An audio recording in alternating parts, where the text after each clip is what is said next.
everyone, and happy Sunday. For those of you who are new, my name is Val, and welcome to A Light Heart Tarot. And for those of you who have been part of this community, thank you so much for being here in this sacred space, and thank you so much for, as always, for supporting each other, for guiding each other, and especially as we all are going through such difficult times. And so I just want to thank each and every single one of you for the words of encouragement that I see that you give to each other, resources, and whether it's on the YouTube channel or even on through the Facebook group. Thank you so much. So it's interesting. I want to start off this video doing two things before we jump into the pick a card. And so it's interesting how life always serves as teachable moments. And for myself, I think I may have shared with some of you all in either Facebook or through some of my earlier readings that I have two jobs. So the first job is this, and providing messages from your deceased loved ones. And also I do work as a spiritual teacher and grief counselor. And I also am a death doula. So I help others cross over to the other side. And I do a lot of work in hospice. However, my other job is I am an executive.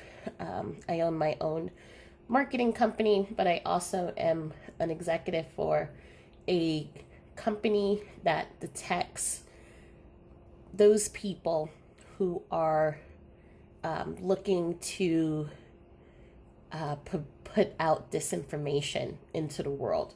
So cybersecurity threats, and especially with the election and because of COVID and just other important things that have been happening in our world, there have been a lot of opportunities for people to come in and be what you call a bad actor, by trying to make people angry, deter people from voting, and just a whole bunch of different things. It's not just voting; it's everything that has to do with just anything that goes on into your society. And it's not just here in the U.S., it's all over the world. And so, as you can imagine, with our recent events and things that have been going on, there's been a lot of cybersecurity issues that have been taking place. And so I've been working long hours, and then also trying to do the readings and trying to do everything else. And if you've watched most of my readings, you always hear me say that your body is always going to tattle on you, right? When it's saying, okay, you've been doing way too much, you've been way too extra, and it's time for you to stop. And so that is what happened to me. And with me, it usually takes the place of a flu. And so it was a flu-like symptoms, but it wasn't the flu and it wasn't COVID or anything like that. But it was also allergies. And then all of a sudden I did something to my neck, which now makes it really hard for me to go to sleep. And so I haven't slept for a few days.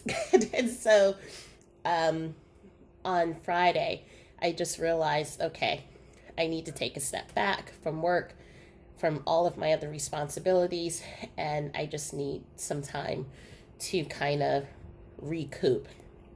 And so I am here today doing your pick a card reading, but I also have to be mindful for myself that it's like taking the oxygen mask before you give it to others. So I am not going to be able to be a good channel if I keep pushing myself and I don't take time to ground, and I don't take time to meditate and to center and to get rest and give myself that self love and nourishment, all the things that I've been sharing with you all over the last few months. And so this was a huge teachable moment for me. And so all of that to say, that's why I haven't been on. The other thing that I want to discuss is I've been receiving a lot of emails and messages from all different other platforms that I work on. And it seems for the collective, there's a lot of questions and curiosity on how can I reach out and connect with my loved one. And so there's a video that I did, if you all didn't see it, I think it was maybe 3 months ago, and it was ways that you can connect with your loved ones. Today I just wanted to take a moment because I have been, an interesting subject and topic came up, which was, well, can I use devices? So such as electronic devices, or there was another person who asked me about using pendulums, or even using Ouija boards, things like that. And so just because a few people have asked me this question, I realize that this may be a question that the larger collective may have. You may have it, you may not have it, but I wanted to talk about it and take a moment to discuss that and to provide my insights. Because again, I do not, my insights are the things that I've learned, but I do not force anyone to agree with what I believe. And you are more than welcome to explore and to research. I'm just sharing from my experiences as I have been doing for the past, I want to say for the past 20 years, but more specifically and more intensely in the last 10 years, I've been doing work on all of these different types of ways that we can communicate about life after death, life between life, near-death experiences.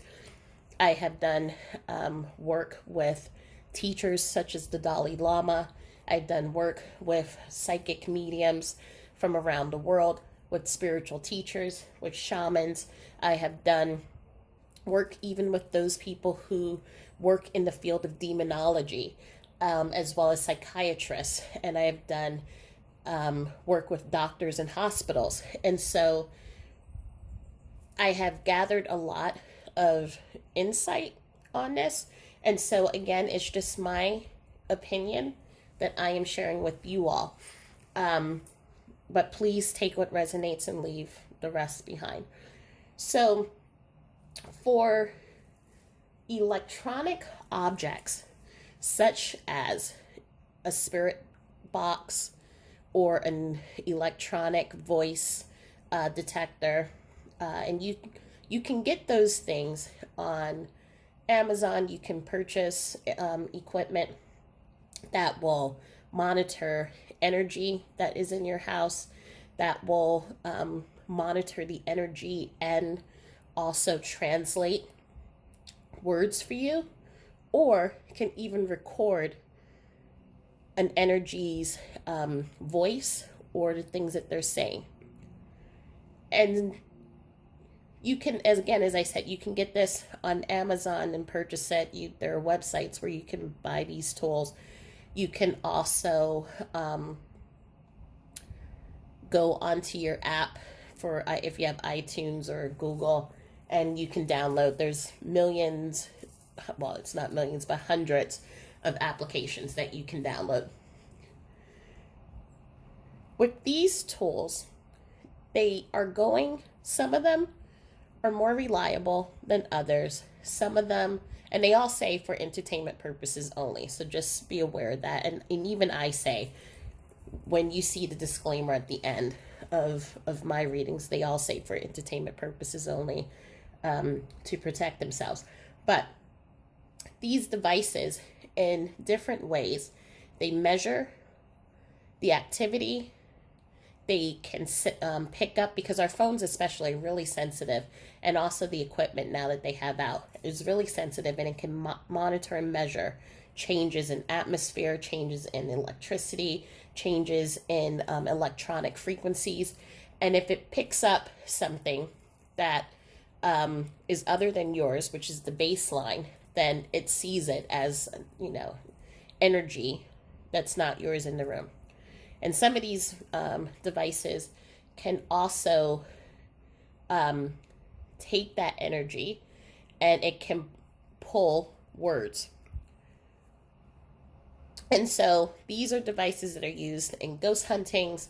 They're used, you see it on TV, and it allows then the person to be able to read what energies are saying, what spirits are saying, and it's another method to communicate. I always say, if you decide to get this, to be very careful in what you're doing for a variety of reasons. One, if you are someone who is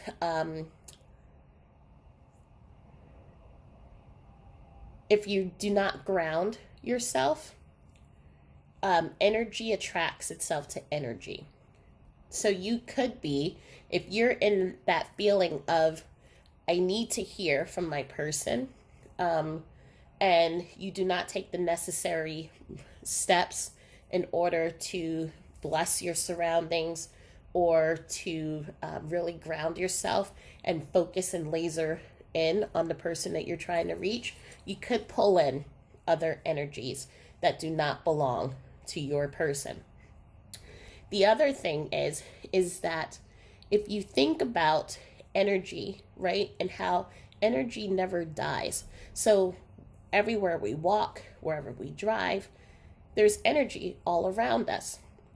And if you think about history and how there have been many people who have passed away, there may be residual energy in the home that you live in because someone else owned it, or there could be energy from a town that you live in because of maybe events that may have happened. You're pulling in those echoes as well when you use these devices. And so you could have the intention to want to hear from your dog or want to hear from your grandmother, and you may receive the energy of a spirit who has been trying to reconnect with their loved one, and so they see you are opening up, and they connect to you in hopes that you then give the message to their person. They don't know that you don't know the other person. They don't know that you were just trying to reach to your pet or to your grandmother. And so you can get energy that will come in that may be angry, that may be confused, that may be looking to attach itself to you because it wants to, just as we want to connect with our loved ones. There are some energies that do not recognize that they have passed, and they want to connect to something that's living. And so there are many different scenarios and situations that can happen that can create a situation where you feel worse from using the device than when you did, or if you didn't use it at all. The same thing for Ouija boards. And through time, I've always had a Ouija board as a kid, and then, I would get scared and I would throw it away, and then I would buy another one and throw it away. The Ouija board itself isn't haunted, it's not possessed, it's a piece of cardboard and a little planchette that moves around. What makes it activated is our intentions. So if our intentions is coming in and we're saying, I want to connect to the other side, and we're not specific on who we want to connect with, we're not specific on how we're going to protect ourselves and protect our house, and if we're not specific on bringing in angels or gatekeepers or energies to keep us safe, then you're allowing, just like the tech boxes, for any type of energy to come in. And if you are not then connected to your channel or connected and able to close that portal, then you can end up with situations in which perhaps you're feeling or you're taking on the emotions of that spirit. So if a spirit passed away and they were very much, they had anxiety because they weren't able to reach out to their loved ones, or maybe they're confused because they don't know that they've passed, those energies can then move on to you, causing you to feel confused, causing you to feel anxiety, causing you to feel all these different things. And so, and also if you don't close the session and if you don't send their energy back, then there's a possibility that their energy can keep lingering inside of your house. So there are all different things that can happen with spirit boxes, with Ouija boards, with even channeling, and even with tarot, and doing things with pendulums or mediums and things like that. It's all basically the intention, and it's also about controlling the channel. And that's why I always say meditation is a great way for you to connect with your loved ones, because you can meditate and you're within your own channel. You're connecting to your higher self, and you're connecting with your higher wisdom and intuition. And so having that safe connection can then attract your person, can then help you connect with those messages that are for your highest good, and can connect you with love and security. And also, you know that you're safe and that nothing's going to happen to you. When you use other devices, yes, they will work. Just be aware that sometimes you may receive things that you were not intending to receive. So for example, I have used talk boxes when I have gone into people's homes to clear them or cleanse them. I have even used it sometimes when I've done readings for other people. There are spirits who just like talking a lot. And so sometimes my brain is not able to record everything that Spirit A and Spirit B are saying. And so I use the talk box, and it will list all of the different messages out for me. But at the same time, my house has, if you ever see it, it has crystal grids everywhere. I've been doing channeling for 10 years. And I have Derek as my gatekeeper, who allows Spirit to come in. And then I say thank you, and I bless the house, and I ask Spirit. I wish them a wonderful day, and I ask them to go back to, to doing what they were enjoying before I interrupted them. And so my interactions with these things have been positive. However, I've heard from other people and wanting to connect, they have received maybe negative words, or they have received things that they didn't understand. And so I just want you to be aware. There are wonderful tools out there that you all can use that make talking with Spirit easier. However, it is very important to always protect yourself, have clear intentions, and understand when something is happening that you're not feeling comfortable with, end it immediately, disconnect from that connection, and say a prayer to bless your space and ask them to go back to what they were doing so that they do not stay with you. And so that is my message for today. And I will do another video probably like I did before on ways to connect with your loved ones, part 2. But I just wanted to share these thoughts because I know how important it is for us to connect with our loved ones, especially if they have recently passed. I love you all, and I do not want to see you all bring any stress to yourselves or bring any pain for you. And I want you all to, you have so much that you're dealing with already. You don't need to deal with other entities or energies or negative, feeling badly or feeling worse off than you did if you were using an electronic equipment or another tool to help you divine those who have passed away.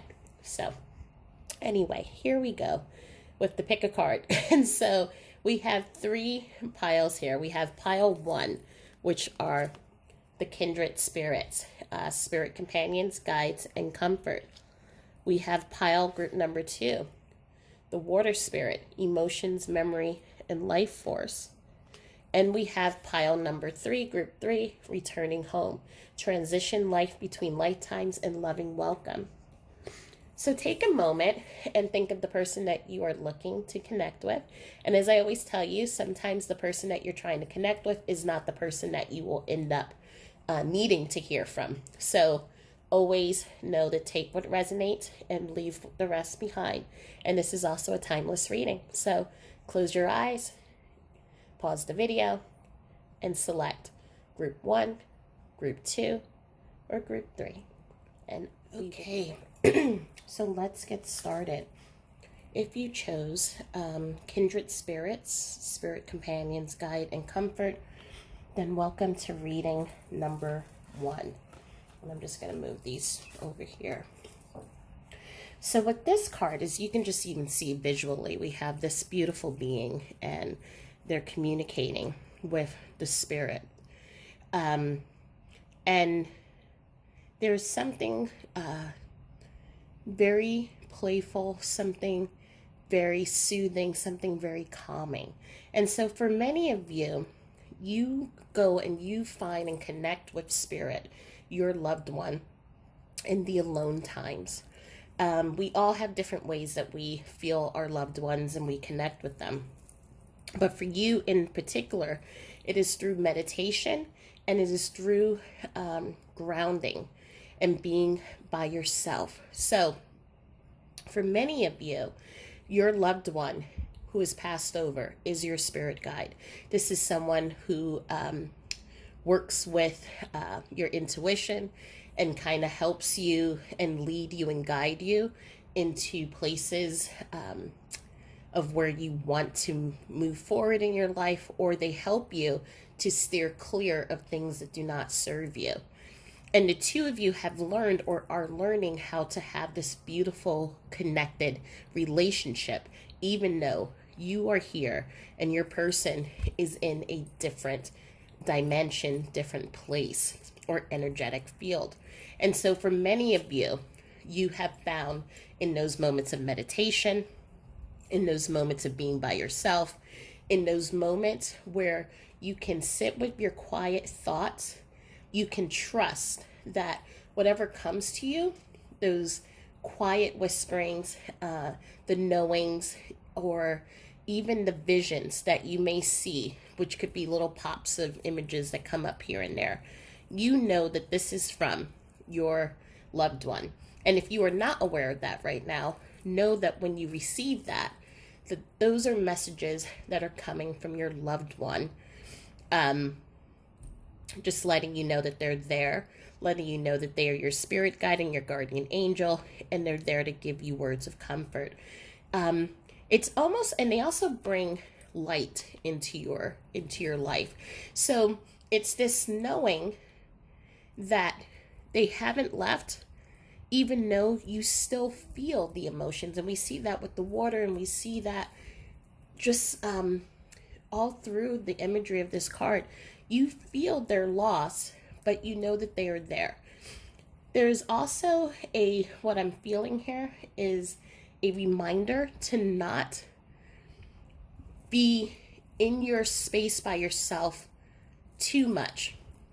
So meaning everything has balance, and you can see that she's balancing herself on this log.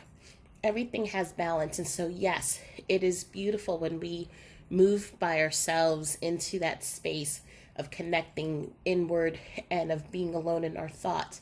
But knowing that there are others out there in your surroundings who are able to help you, who want to help you, and want to be there for you. I remember when I was first going to see a grief therapist, and she always had to remind me, I know that you can do it by yourself. I know that you enjoy being by yourself. However, when you allow other people to come in and help you, you are not only giving yourself a gift, you are giving them a gift as well. So you're giving yourself a gift as to not have to do everything by yourself. And you're giving them the gift of being able to be of service to someone that they love. And so your loved one is just reminding you, they're here. They're going to help you and guide you along your path and your journey. But to always remember, out there in the world, there are other people who are there to help you, to guide you, and to support you in what you need. So just so you all know, because I haven't done readings for a while, Spirit had me pull out a lot of cards. So I'm letting you know that I'm going to most likely have a lot to say. So stay with me. I'm going to pull out the tarot, and we'll pull out the oracle cards, and let's see who your person is that's coming through and what it is that they need to say. And for those of you who are new to the channel, know that I use tarot as a guide. I do not use it. I do not always read it in traditional tarot sense when I do mediumship readings. So we have Four of Swords, we have Three of Pentacles, we have 10 of Pentacles, 5 of Pentacles, 5 of Wands, 3 of Wands. So right now what I'm seeing, there's a lot of change that has been taking place in your life. It feels like a lot of it is financial change. A lot of it is change that's going on. Some of you are moving, and some of you are moving a considerable distance from the space that you knew, and you're moving into a new area, new state. And for some of you, you have a lot of reservation and inner mental conflict as to, is this the right decision that I'm making? I was doing a card pull just in general before I started pulling cards here. And one of the cards that came out was, it said, your happiness is not a betrayal of your love for me. And so I feel that the reason why I pulled that out when I was doing pre-readings, and this was just for the collective for Facebook, it's also, Spirit also wants me to talk about that here. You taking on a new house, you taking on new mentors in your life, meeting new people, it is not a betrayal of your love for your person. But moving now into the energies that are coming through, I am seeing a female energy, Sandra and Debbie. There are two different energies that are coming through. This would be a mother figure. She had leaving, when she left young children behind to be raised by their father. I am also seeing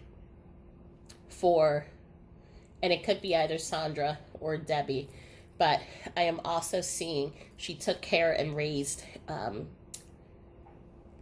her, I guess that would be her, one of them would be a niece or a nephew. So it's not her biological child, but she took care of a family member. So as you all know, and I'm sorry I had to stop the video for a moment. If you've been following me, you know that when I start doing these mediumship readings, something strange always happens, whether we hear voices in the reading, camera goes on and off, things like that. So anyway, I was doing the reading and was talking about Sandra and Debbie, and notice as I'm looking through the camera that my hand was here, and yet so the video stopped even though the audio was still going. So I just went to stop it and restarting it, and let's hope that everything goes smoothly. But I do think that everything happens for a reason, and I think there is a call, and someone needs to hear it. As I'm looking at the kindred spirit, someone who is your loved one who is passed, who is a guardian, is telling you to stop, is telling you you're doing too much. And so I think that is why the camera froze. And it was just kind of like that feeling of stop, take a moment, breathe, reassess. I'm feeling for some of you, as I'm seeing the conflict, as I'm seeing the Three of Wands, as I'm also seeing the Four of Swords, for some of you, there is a lot of anxiety, a lot of depression. There is a lot of decisions that are coming to you all at once. And there's one particular decision, and again, this is not for everyone, this is for a specific person, that you are feeling pressured that you have to make. And so you're about to, and Spirit is telling me this is a decision that may be coming today or this week or the next couple of days, but it's soon. You're about to make a decision because you're trying to please everyone, and Spirit is telling me right now, freeze, stop, take a moment to rest, to think about it. You're going to change your mind with that decision that needed to be made. So the camera stopped because because Spirit needed me to stop, to take note of it, and then to bring that to you. Okay, so going back to the reading, as I said, I'm seeing mother energy here. So mother leaving a young child, young children. One of them, as I said, was not the biological. However, it was still their son or daughter, because they raised them and loved them so much. And so they're calling and letting you know that their presence is here. The two names that I received was a Sandra and a Debbie. I'm also receiving the name of a John, and I'm receiving another name of a Henry. We are looking at geographical locations in Europe. I'm looking at another location somewhere on the west coast of the U.S.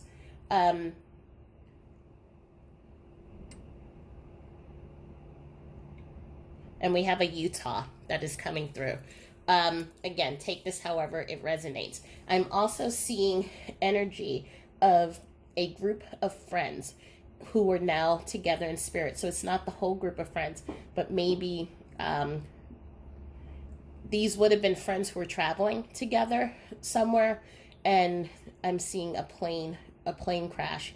And so these were friends who were really tight in the physical, who are now together on the other side. I'm also seeing there's a Claire that is coming up, so this may resonate for some of you and not for all of you. And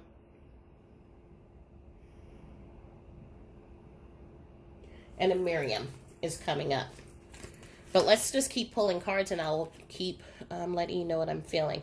So we have biblical, monk or nun, accountant, publisher, electrician, historian, the thinking woman, strategy,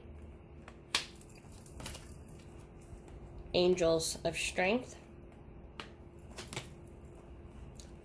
seek, take the lead, flowers, spiritual teacher. So let's start here. And so, as you know, I've started incorporating these cards just to give an idea of where some of these, to give a little bit more of a in-depth knowledge of for some of these energies what they did in the physical. So we have accountant, electrician, historian, and publisher. But what I'm really feeling, the energies that are coming up in this group, these were people who were leaders. So whether it doesn't mean that you had to be a CEO of something, you could have been a teacher. You could have been someone who was the an at-home mother or father. So you were a leader in your community, and you were a leader with your family, and you were seen as a leader with your friends. And there was something very strategic. These are people whom they would tell you that they weren't great at school, but you would be able to tell them something and they would know the answer immediately. I'm seeing right now a gentleman who wears glasses, somewhat brown hair, brown eyes, but there's a fleck of gold inside of it. I'm right now being drawn really close to the eye. So this must have been something that people would have noticed and talked about a lot, and that they're making the connection to say that this was something that was tied to them.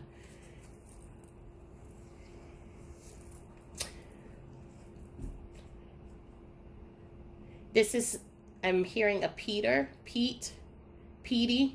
I'm also seeing the letters JB. So again, these are all different energies coming in, and they're just giving me these initials just so that you can claim them. But again, this is someone who had an eagle eye, someone who's very smart, very intelligent, someone who was very into strategy. And so I think if there was another card that could be here, I'm seeing lawyer, attorney, but it was a financial attorney. I'm seeing that this is someone who was very successful, someone who traveled a lot, had a tight group of friends, tight group of family as well. I'm seeing that their pet is with them. So they would have had a pet who passed away before them. They passed away, interestingly, not too far from when the pet passed away. The two were not connected to each other. It's just how it turned out. But they're bringing that in so that I can make that connection.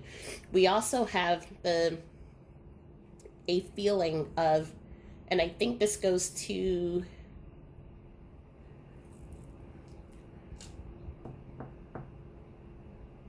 I'm thinking this is going to a Miriam. So, and I think I said the name Miriam already, but I'm seeing also a female energy, Miriam. Again, someone very eagle-eyed, very sharp, someone who was almost eerily smart, but also someone who is very shrewd. So meaning that they were able to see someone and they can immediately tell if they like them or not, and based off of how they operated or was in relationship with them, you would know what their feelings were towards them.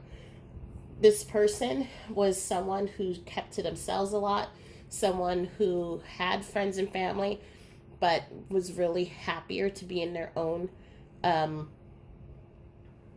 space. And I'm hearing that they moved pretty far, because when you found out that they passed away, they were too far for you to get to them. I'm also seeing a woman who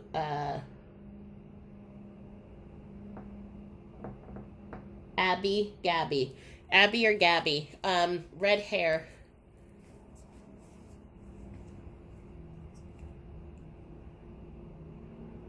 She's coming in talking about mountains. So you two would have taken a trip. This was a trip that she had wanted to take, a drive through the mountains. I'm looking at the mountains, and again, it's feeling to me like the Appalachian mountains. However, I'm going to be 100% honest.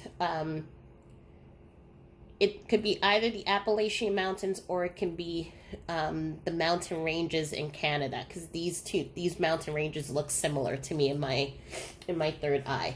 But the two of you took a trip that she had wanted to take, and right before she passed away. And so this was someone very sweet disposition, very kind, would give the shirt off of her back to others. She actually gave a lot of herself to other people, teaching free classes I'm seeing, and also was just really a sweet soul. But these are the energies that are coming in, and they want to be acknowledged. But what they also want me to talk about is that many of these people, in their past life, they were a monk or a nun, but they were very religious in this lifetime as well. They believed in angels, they believed in prayer, and they were also someone, I'm seeing for some of you, you read their favorite prayer at their funeral, and they're acknowledging and letting you know that they appreciate that. I'm seeing an energy from, this would be from the Middle East, but I don't know exactly from where. Male energy. He left a young son. He had a teenage daughter and a wife who was actually a little bit older than him. He's showing me right now, his major thing was the, I guess once a week the family would get together.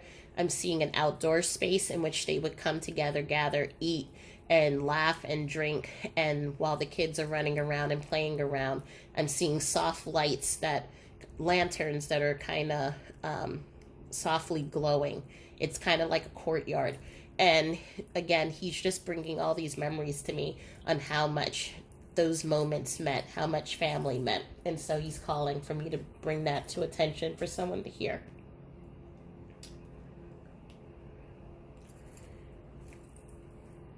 But going back to what these energies are trying to say to you.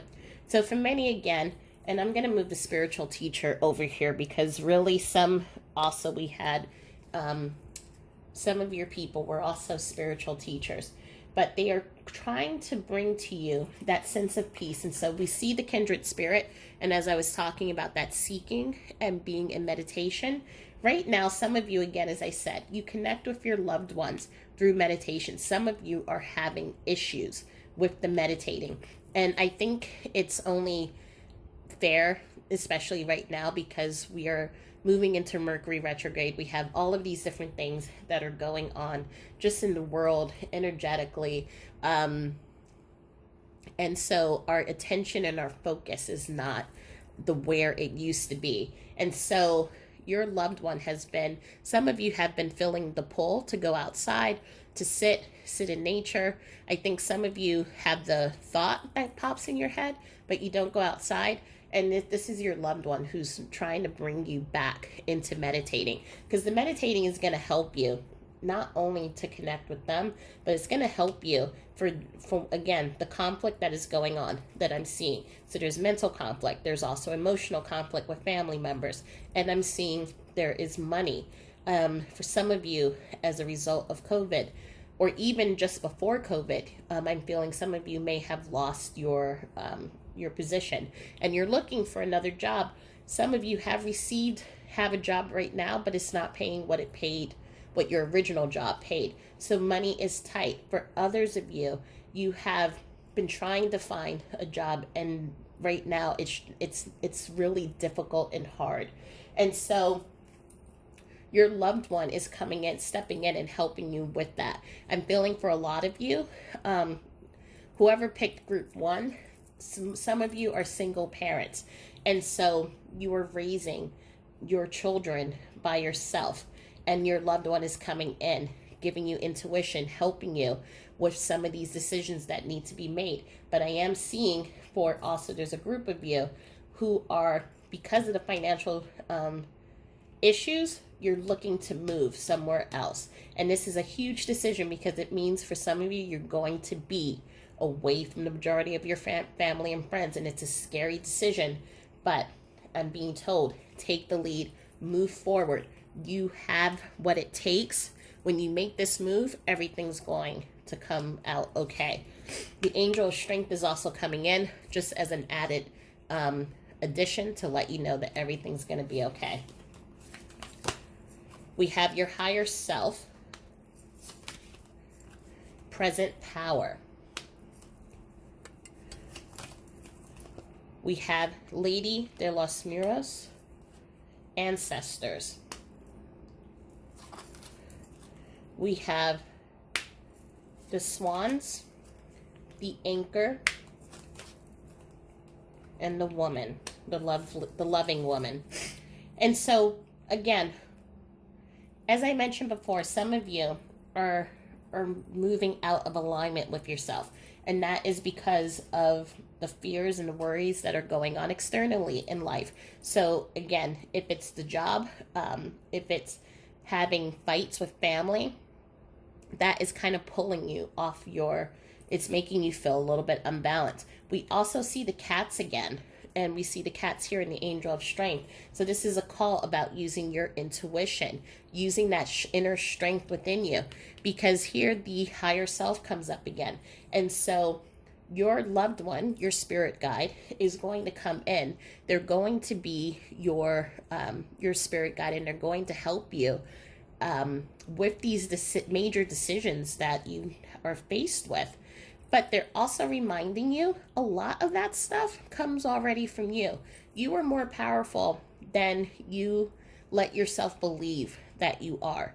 And so some of these things that come in, you're like, oh, thank you, Spirit, for helping me.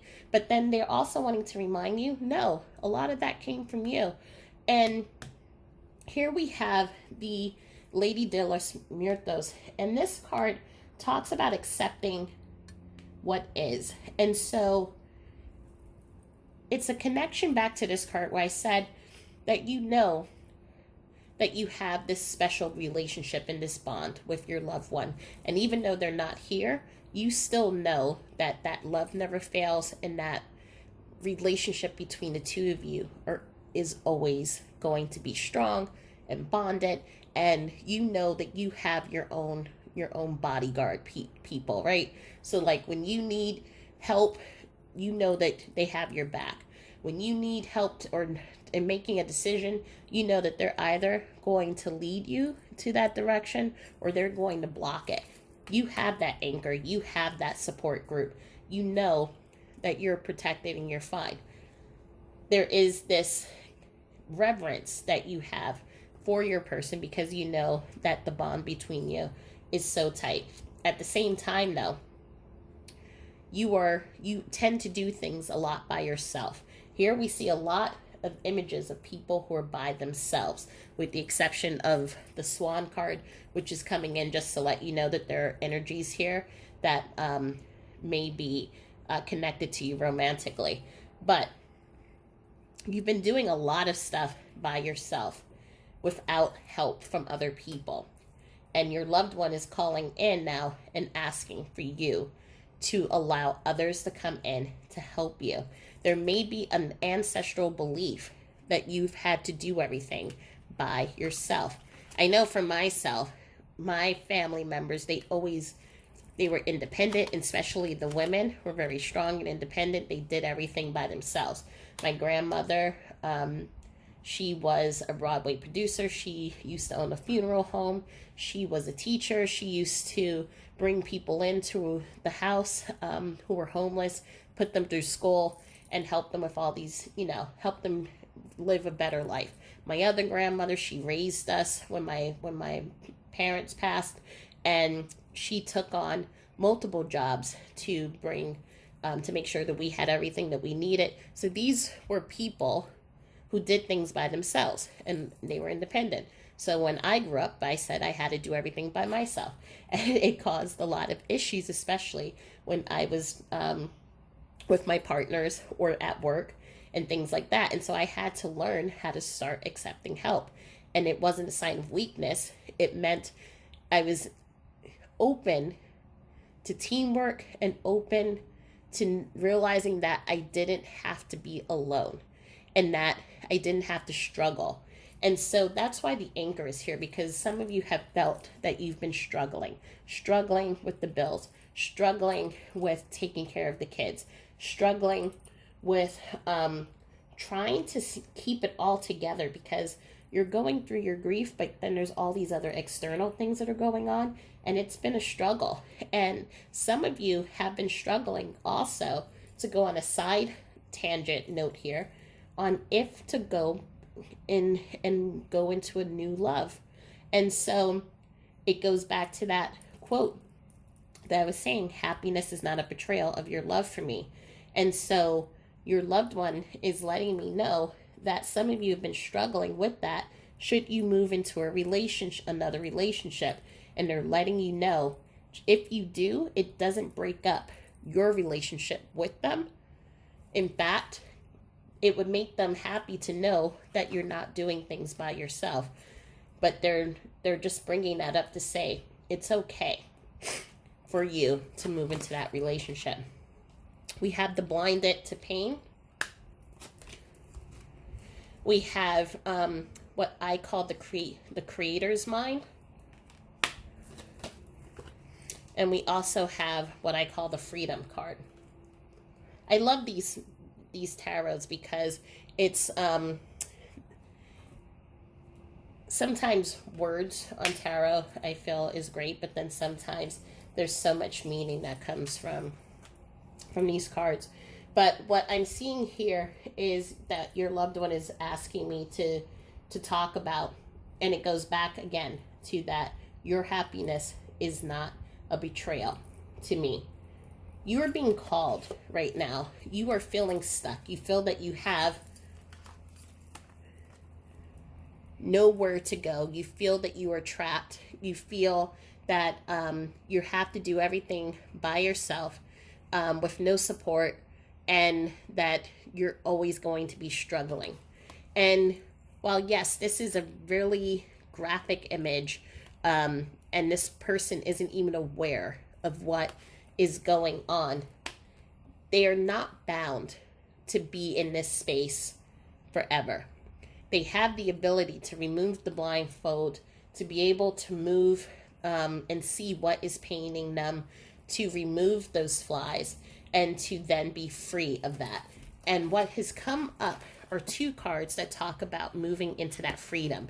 So we see the horse, the spirit of this horse, right, who was locked in this globe, snow globe, and they break out and they break free.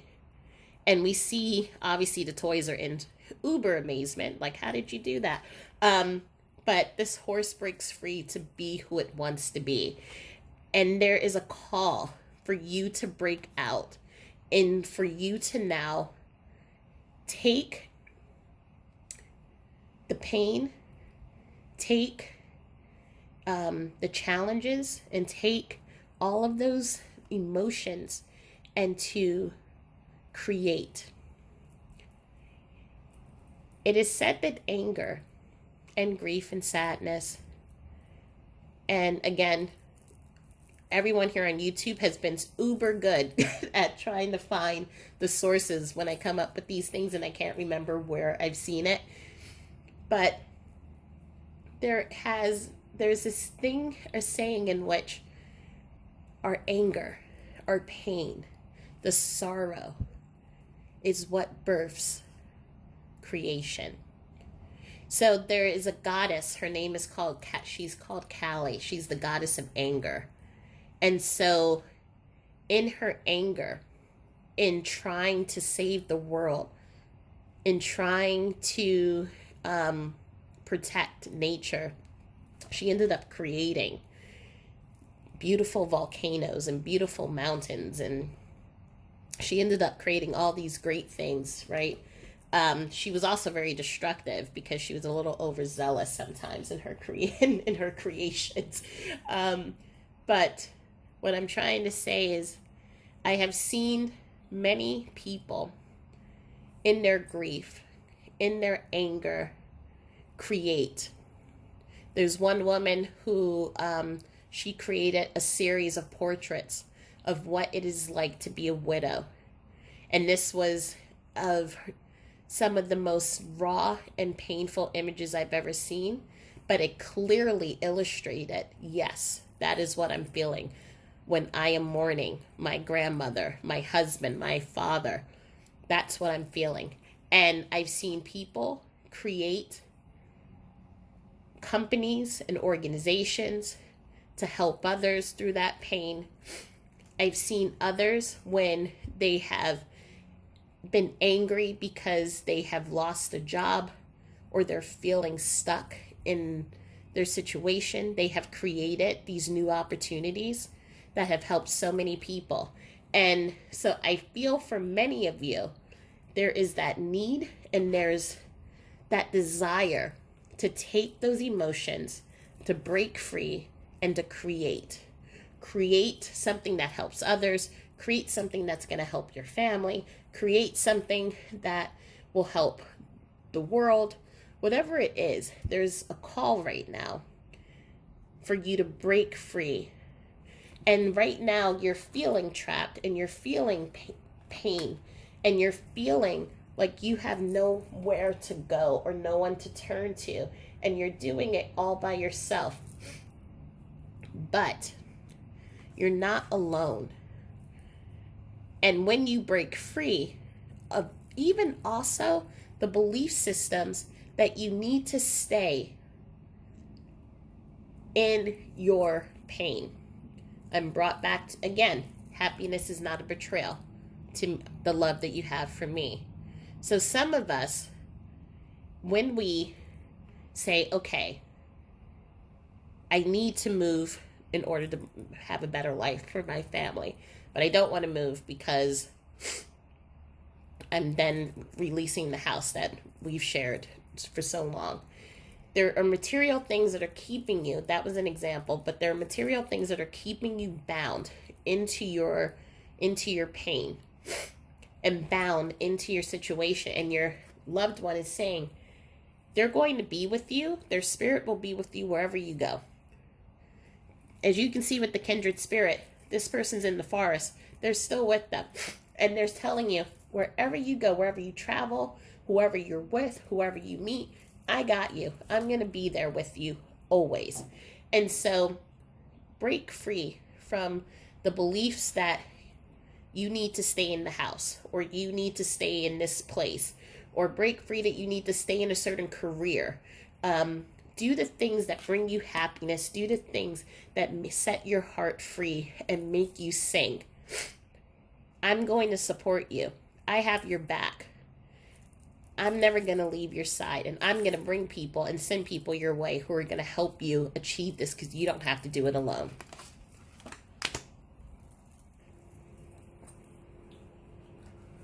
Okay. The next cards we have is Nothing is Yet Set in Stone. A fiery climax approaches. Faith. Blessings and abundance. Oh, let me do these. Pray. And you are special.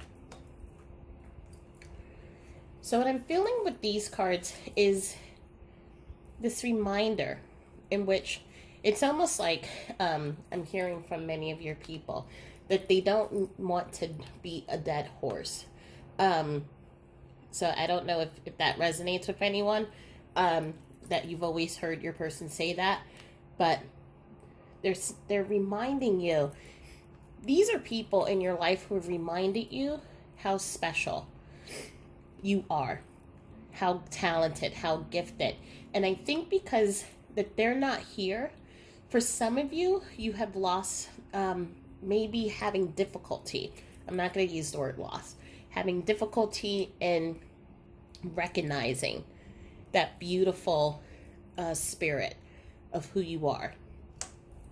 And even when I look here, I'm looking at how this spirit is just so lovingly looking at you, or this person that represents you. And they see the beauty. I'm seeing rainbows surrounding you. So some of you may be rainbow children, meaning you are very connected to energies. You may be empathic.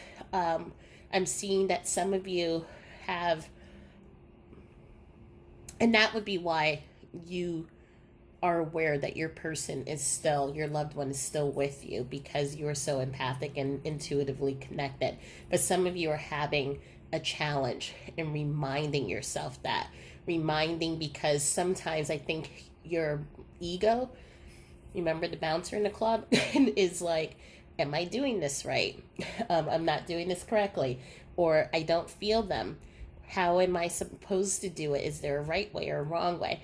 So I think your mind is kind of tripping you up a bit. And so some of you may feel you don't have your connection with your person. And then some of you, because you don't have your cheerleader in the physical, you have or are forgetting all of those beautiful qualities and how beautifully special each one of you are. And so your loved one is reminding you of that light that you have, reminding you of your strength, reminding you of all that creativity. I'm hearing one of the energies is telling me that one of you is looking to move out from a corporate job into something that is totally different.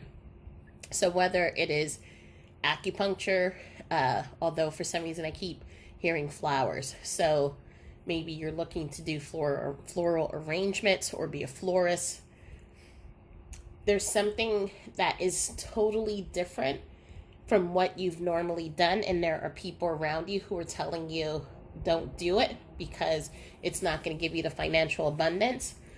And that may be for some of you, when we did the reading in the beginning, where I was saying that you're feeling pressure to make a decision, and spirit, your loved one, is saying stop, take a step back, and then really think it through. So I think whatever it is for every one of you, you all are going to break free from your normal tradition, the normal things that you do, and you're going to do something new. New home for some of you, new romance for some of you, new jobs for some of you. And your loved one is pushing you and guiding you and leading you to where you want, that's going to bring that happiness to you. And they're telling you that blessings and abundance are going to come to you. Have faith. Right now, things seem tough. It seems hard. Right now, it seems like things are choppy and there's a storm. And you, if you were a boat here, right, would you be able to survive the night? And they're telling you, yes. The worst is going to be behind you. And you're going to move into this period of creativity, of opportunities that are going to come into your life. They're also letting you know the way that you communicate with them is also going to change and evolve. And the two of you are going to develop a stronger connection with each other. The last cards are live life to the fullest, build on solid ground, and the Phoenix. I love this one.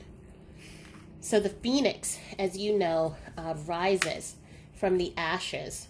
And when the Phoenix rises, it rises into a more powerful version of itself.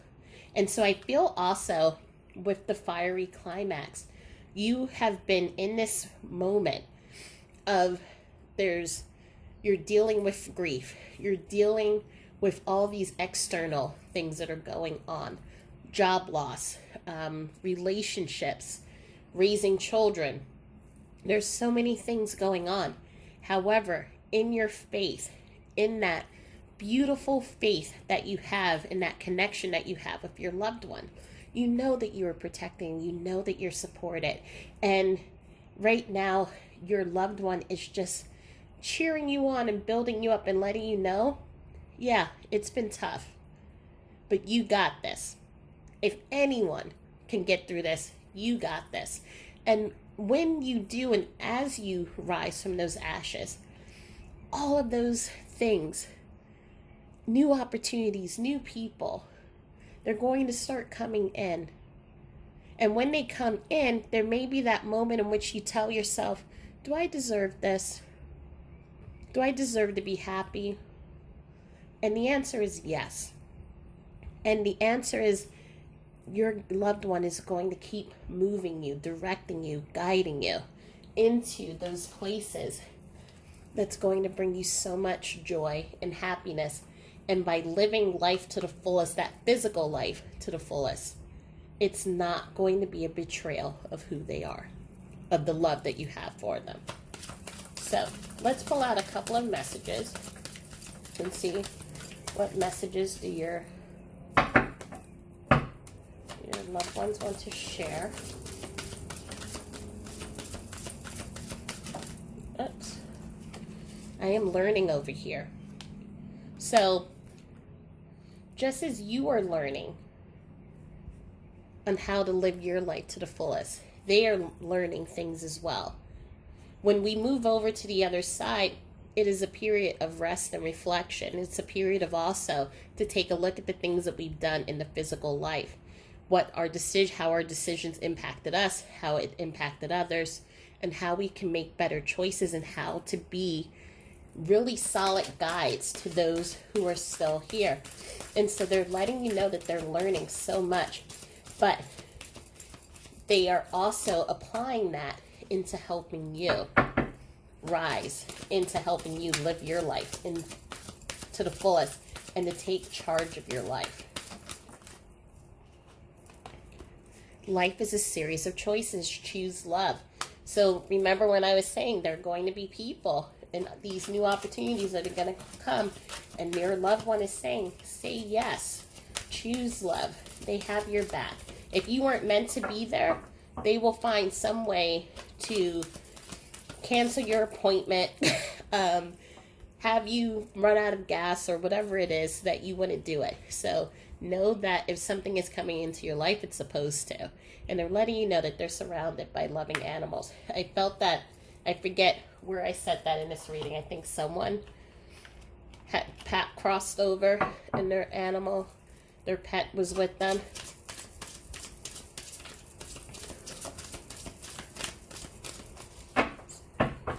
So what messages does someone want to share with you? They're letting you know that they're so proud of you. Everything that you've accomplished, everything that you will accomplish, they're letting you know. They're watching and they're proud. Do you want me around? This card is a, every time people see it, they're like, oh, my person's telling me that they don't want me. They're letting it be. When I see this card, I see there could have been a situation right before they passed away in which there may have been, and this doesn't resonate with everyone, there may have been a disagreement or an argument, and so they're coming in and asking, can they be your guide? Can they watch over you? Can they, because they've learned so much about how some of their actions have affected you in the physical, and so they're trying to make amends for that, and they're trying to learn how to be there for you in a stronger way. So for some of you, again, this does not resonate for all. They're looking to be your guide, and they are asking for forgiveness here.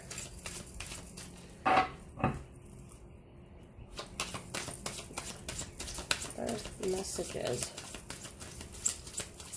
One more message, please, from this deck. This is, okay, shuffle.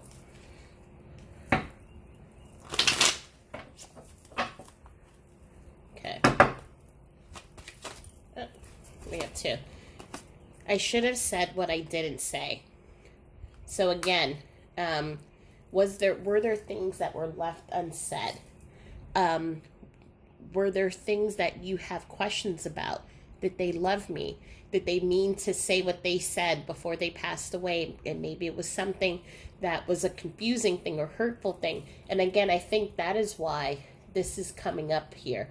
They're learning, but they also they're apologizing and trying to make amends. And I'm sorry I left you while you were young. So this could have been leaving you as a child while you were young. They did not want to do that. It can also leaving a relationship too young. So for a relationship, if you had just met someone or just got married and then unfortunately they passed away, then they're telling you they're sorry that they weren't able to really be there for you in the physical for as long as they would have liked to. Why is this card? This card was trying to pop up again, but again, I didn't mean what I said. So I'm feeling here, this energy, there's a specific energy that's coming through that is asking for forgiveness. And just I'm being pulled again to the prayer hands and to that faith and to just many of the cards here. It's this feeling of, I am sorry that I didn't say the things that I should have said, that I'm sorry that things ended the way that they did, but know that I'm learning and know that I'm coming to you to reclaim that connection, to rebuild that trust, to build that love between us. I love you. I want to be there for you and to guide you. Can you forgive me? And let's just do one more message from Spirit. I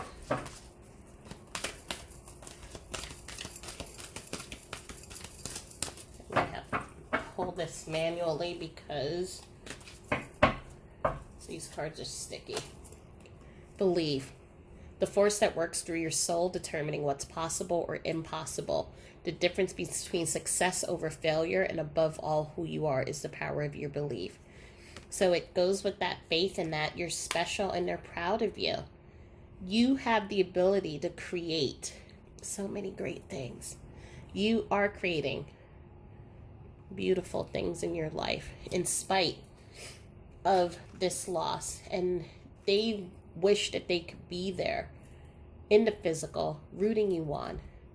But now they have this opportunity to have this really special bond with you. They know that you're strong. They know that you are smart. They know that you're creative. They know that you're spiritual. They know that right now everything is hard and it seems hard, but you are the phoenix and you're going to rise from the ashes and you're going to be stronger than ever. And they're so proud of you. And so let's do, and whoever has earphones on, I'm sorry I'm going into the charm box right now.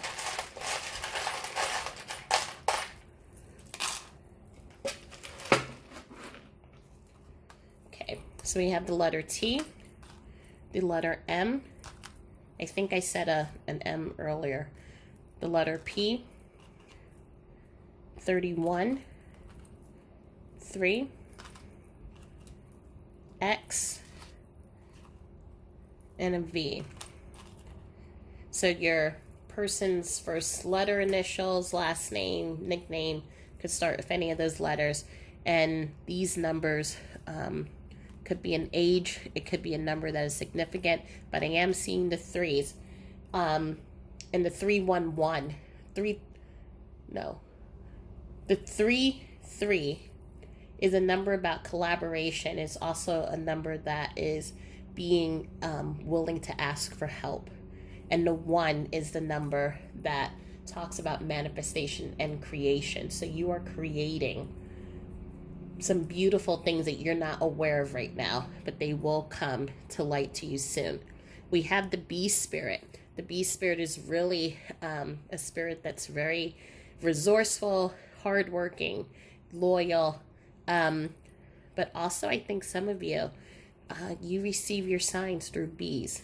And if you're like me, I know you may not like the bee, but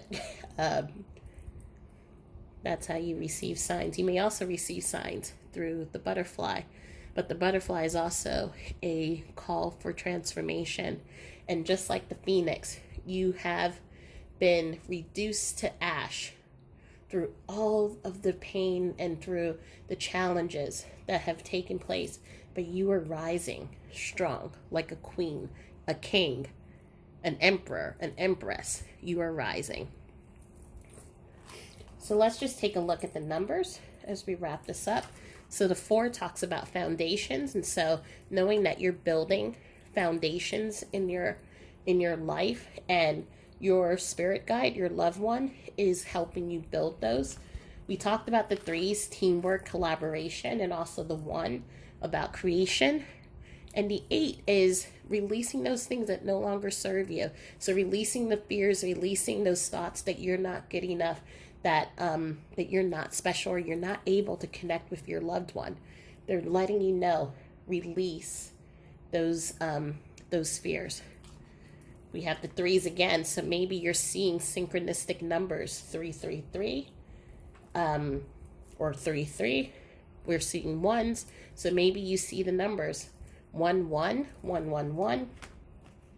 9 talks about wishes fulfilled. So right now, and there was that card of the choppy waters. Things feel rough. Things feel unstable. You're trying to find your way and navigate into finding stability. But you will move out of the smoke. And when the smoke clears, there's going to be peace. There's going to be calm that will come into your life.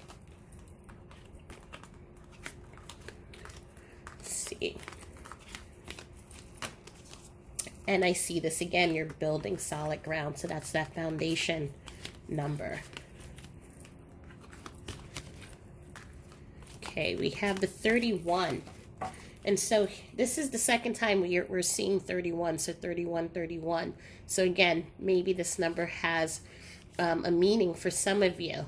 But also 3 and 1 equals 4. And so that talks about foundations. We have the 5, which means that change is coming into your life. We have the 29, which goes to an 11. So manifestation. Are you looking to manifest a new job, romance, even new friends and support systems, support people who can support you during this time, who understand what you're going through. And I always realized how important that was. Well, I didn't realize how important that was until Derek passed away. And then I realized I needed to surround myself with people who understood what I was going through. And it provided a whole world of difference. The 5 and 3 is 8. So again, releasing those things that don't serve you. The 7, what belief systems, what struggles can you take a look at? And that leads right up to the 8. What are you going to release? It's that examination of, do I believe this? What seeds do I want to plant to bring into my life, to cultivate that happiness, to cultivate those blessings and abundance? What do I need in order to break from those belief systems? So what do I need to set myself free?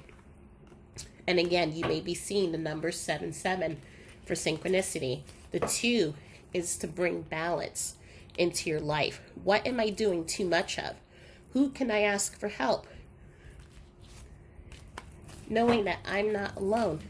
And the 2 has come up again. You are not alone. You have your spirit guide, your loved one who is now your guardian angel who's helping you. But you also have people on the outside waiting to help you. Can you allow them to come in to help you? More change. So have you seen the number 55? And we have 3s. So again, support people coming into your life. We have the number 11. So manifestation. And we have the butterfly again. So when you see butterflies, take note of what's going on in your life when butterflies come, because that could be a sign that your loved one is using to tell you that you're on the right path.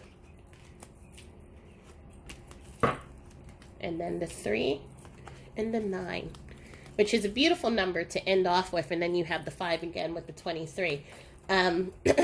Allowing yourself to find balance, to find stillness. But remember, you don't have to do everything by yourself.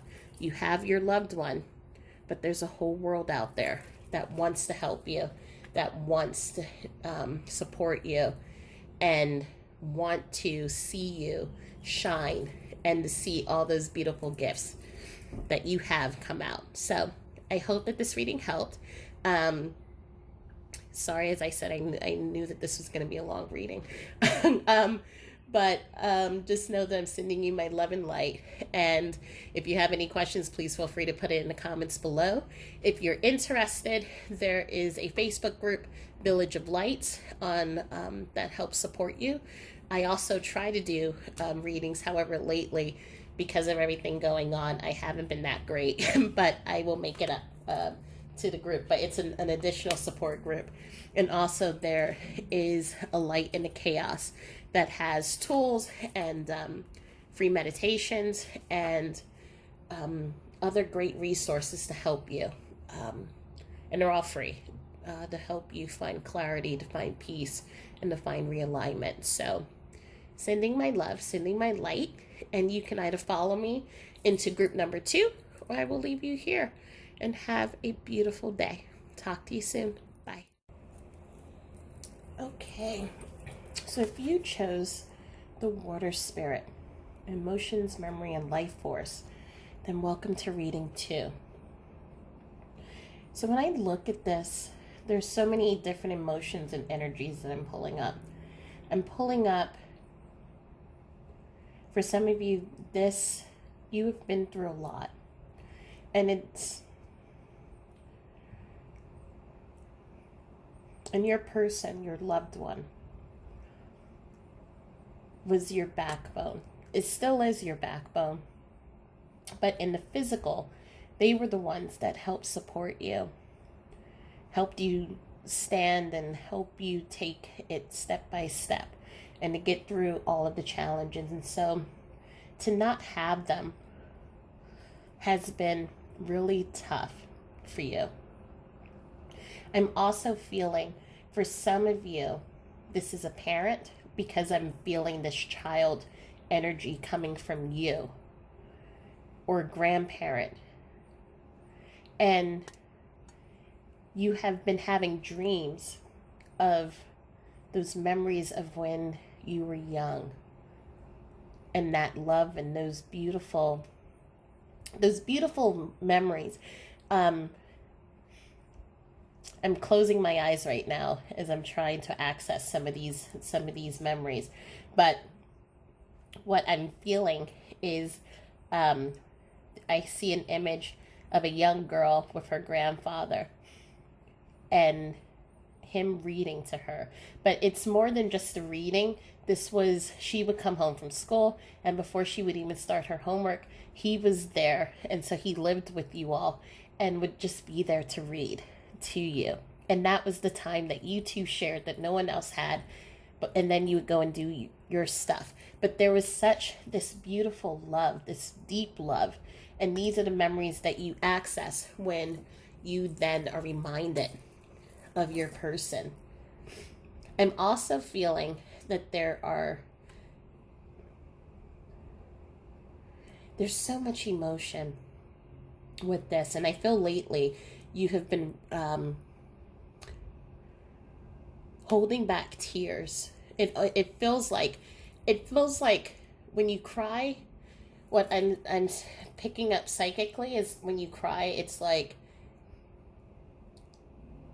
these little tears, when we have tears that escape and we wipe them real quick to show that we're okay and we're strong and we have that. But I'm feeling like for some of you were still waiting for that moment to really mourn and to release those feelings and those emotions. And it feels like for some of you, you know that it's coming up, and for some, you're afraid. And I'm letting you know that you're not alone. I'm letting you know that, and I've been in those moments in which I wasn't able to mourn until years later. And then I had a mental breakdown. And I was so thankful that I had a support group who were there to catch me when I fell, because I was trying to be strong for so many people and trying to say, I got this, and everything's going to be fine. And all of a sudden, again, as I say, the body always tells on us, and the body was just like, nope, we're doing this today.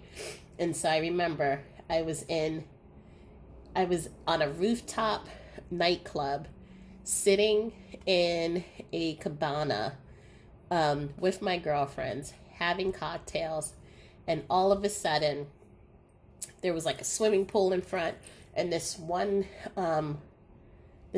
guy was on his way to talk to us.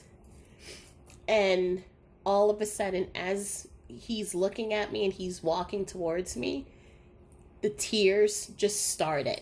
And all of a sudden, I couldn't control it. And if you all were there, you would have totally have seen him just kind of tiptoe and turn around and go back. And that was the rest of the night. I was in this nightclub bawling, and I had my two girlfriends there, just to be there to support me and to help me through that moment. But I had been holding on to that morning for a good 20 years. I was holding on to it. And so to be able to release that was so cathartic, and it was so healing. And I'm feeling for some of you, you have been holding it really strong, and you're doing a great job. I just want you to know that you've been taking care of everything you need to take care of, and you've picked up the leadership role from this person. You've done great. But now it's time for you to release, to let that emotion come out. And it may happen in a public place, and it may happen in the comfort of your own bedroom. But your loved one is letting you know you're feeling them a lot more right now, because they are they're going to be there to support you through that. So let's pull out. We're going to look at the tarot and look at some of the oracle cards and see who the energies are coming through. And we're also going to get a little bit more information about what's going on with you, as well as what they want to tell you. So we have the Fool. We have the Seven of Swords. The Knight of Cups. We have the Emperor. The Chariot. And we have the World. So right now what I'm seeing off the bat is there are some energies here, as I said before, that are parental or grandparent energies. And they are coming in now, showing themselves as the way they were when they were younger. So, and this happens with people who pass over. If you were someone who was older and you were always in pain, when you cross over, you have the ability to then project yourself and to transform into the version of yourself where you felt the best. And for some of these people, that's what they're presenting themselves to me as. Even though they're a grandmother or grandfather or older parent energy, they're presenting themselves as someone who's very young, very agile, very has a lot of life in them. And so they want me to let you know that for some of, if you've been worrying about them, are they okay? Are they still sick? They're letting me, through me, they're telling you they are more than okay. They are great, living life to the fullest, and so happy. Some of these, I'm feeling some of the people who have passed, it was a quick death. I'm feeling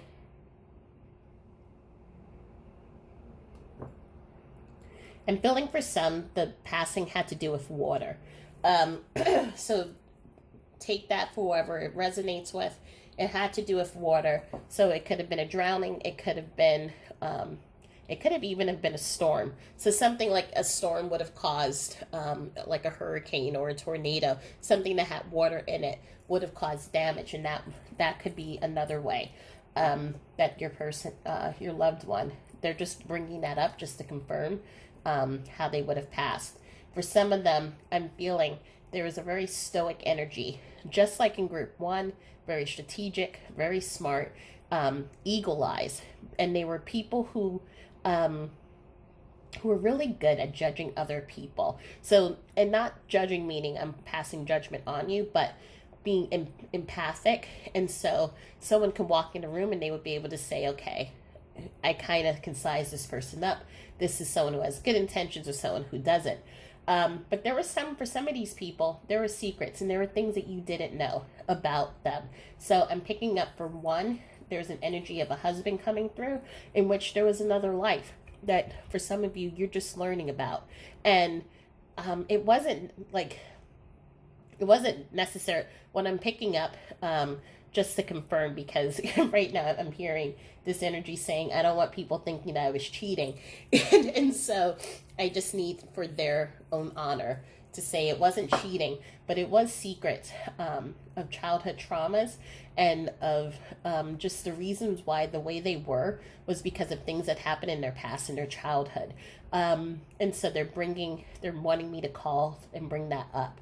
And so, so it could have made some of them in their physical life and in their relationships with you very guarded, very kind of standoffish. Some of them may have had trouble expressing emotions, and right now I'm having trouble speaking. So I'm feeling that communication for some of them was really difficult. However, and they suffered with depression and anxiety.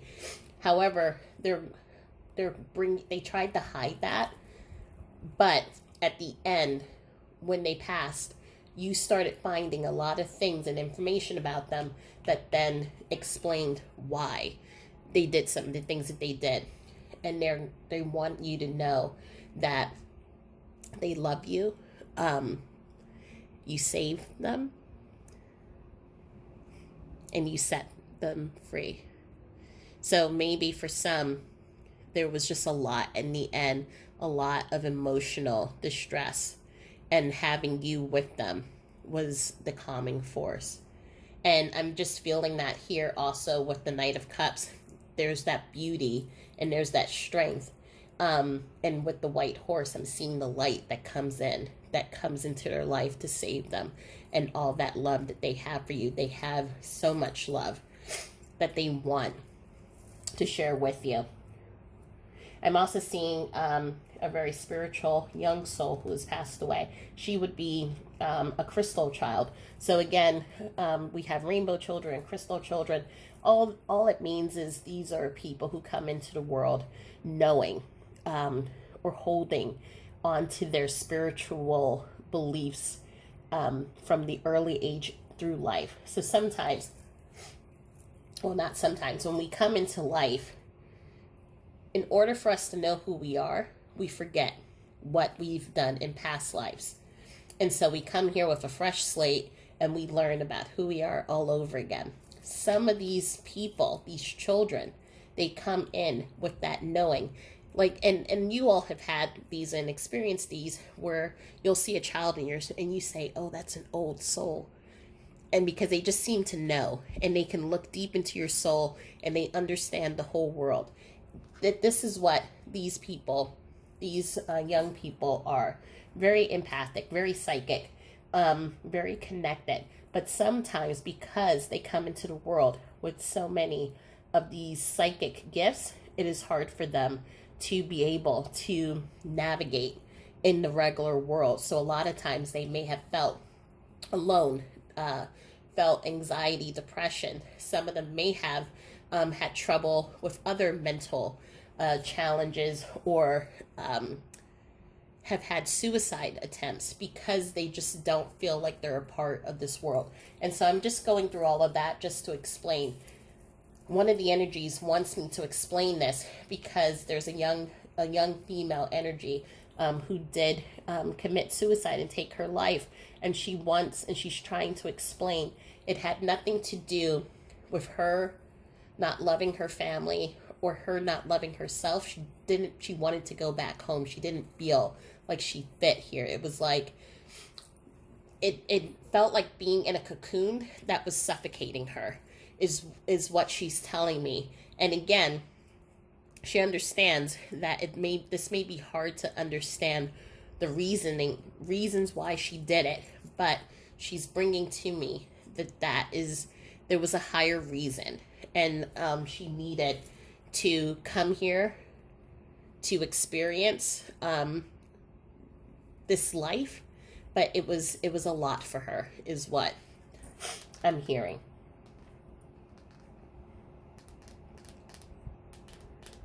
I'm seeing a Devin come through, an Anthony, and a Charlotte.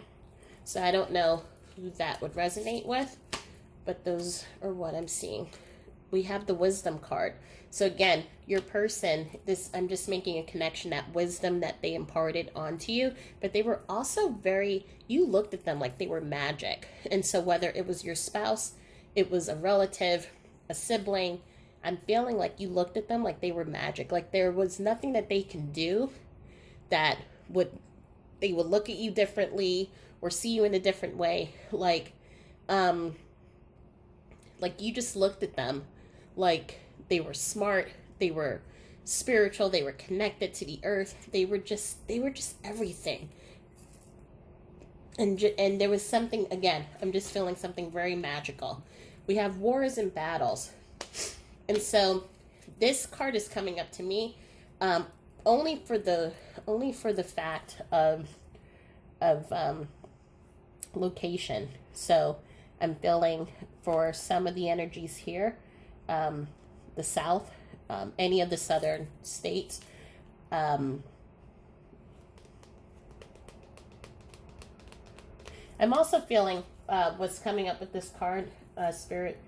Your loved one in spirit is telling me that, again, it's coming back to that challenge that they struggled with.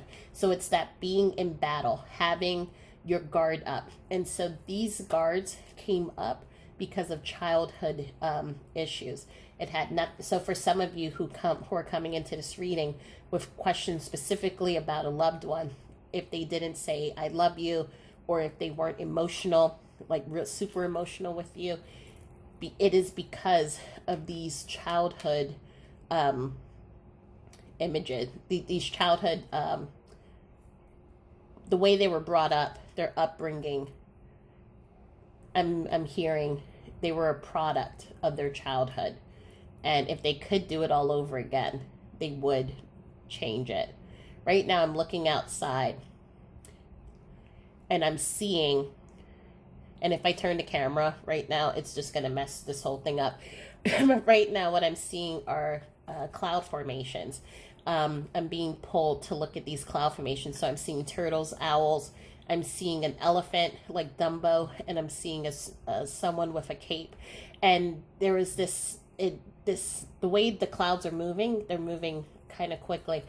There was this lost childhood, having to grow up quickly, having to be an adult, having to kind of just button up your emotions and move on. And so that's what I'm seeing, because right now all these images are kind of like fading away. And so it's like your person, when they grew up, they struggled and they had a hard childhood. And so they tried to hold on to it for as long as they could. But for many of them, they had to give it up and they had to move into an adult quickly. I'm also seeing abandonment. So for some of them, they dealt with abandonment or a parent who has passed that changed the way they saw life. And so that also shaped who they were when they became older. So I'm hearing that they're bringing all these memories just because for some of you who are in group 2, you are struggling with Did they love me? How do they feel about me? And they're trying to explain to you these are the reasons why they were who they were. Ask for a sign, expression, and dreams. And so the group people who are in this group, you've been asking for a sign, asking for them to connect with you. And they're coming to you through your dreams and through your memories. And so that's why, remember, I was talking here about the water spirit, about you're having these memories of the emotions and the feelings that you've had when you were with them. And that is how they're connecting with you. So when our loved ones connect with us, they connect with us in many different ways. They look to see what, remember the bouncer, and I laugh because I just think the bouncer is just like, is the perfect analogy for what our brain does. And so the bouncer is always on the lookout for your person trying to come in. And they're always looking on ways that they can ensure that then they don't make you stressed out, don't make you cry. Because remember, as I said, like in this group, you all have been holding it in.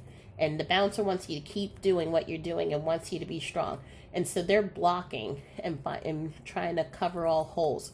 So your loved one is going in through your dreams, but they're going in the form of memories, not in an active dream where you see them as who they are or how they were when they passed away, but as how they used to be. So memories from the past.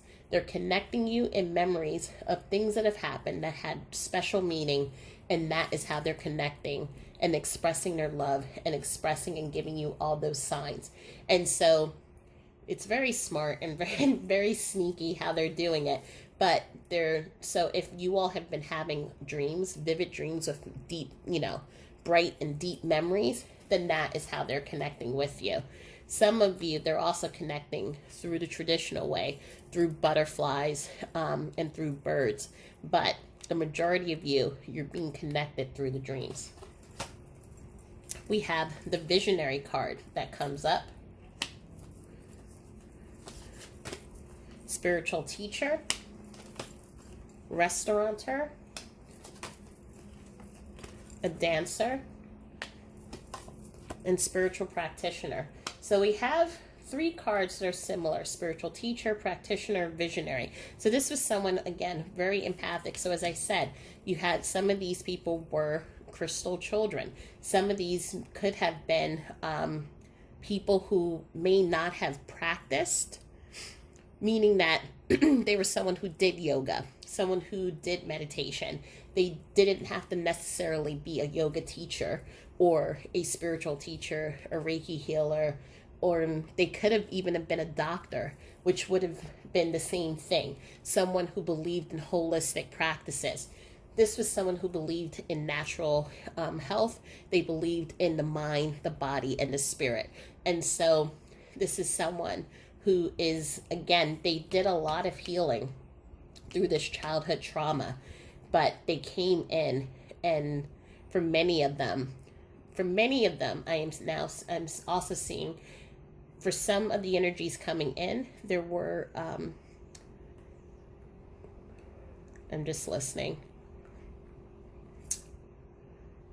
There's an energy coming in. I'm hearing a Frank or a Hank coming in with an addiction to drugs. And so this could have been recreational drugs, alcohol. It could have been any type of drug. But they were someone who, they did that because of their past, of their childhood.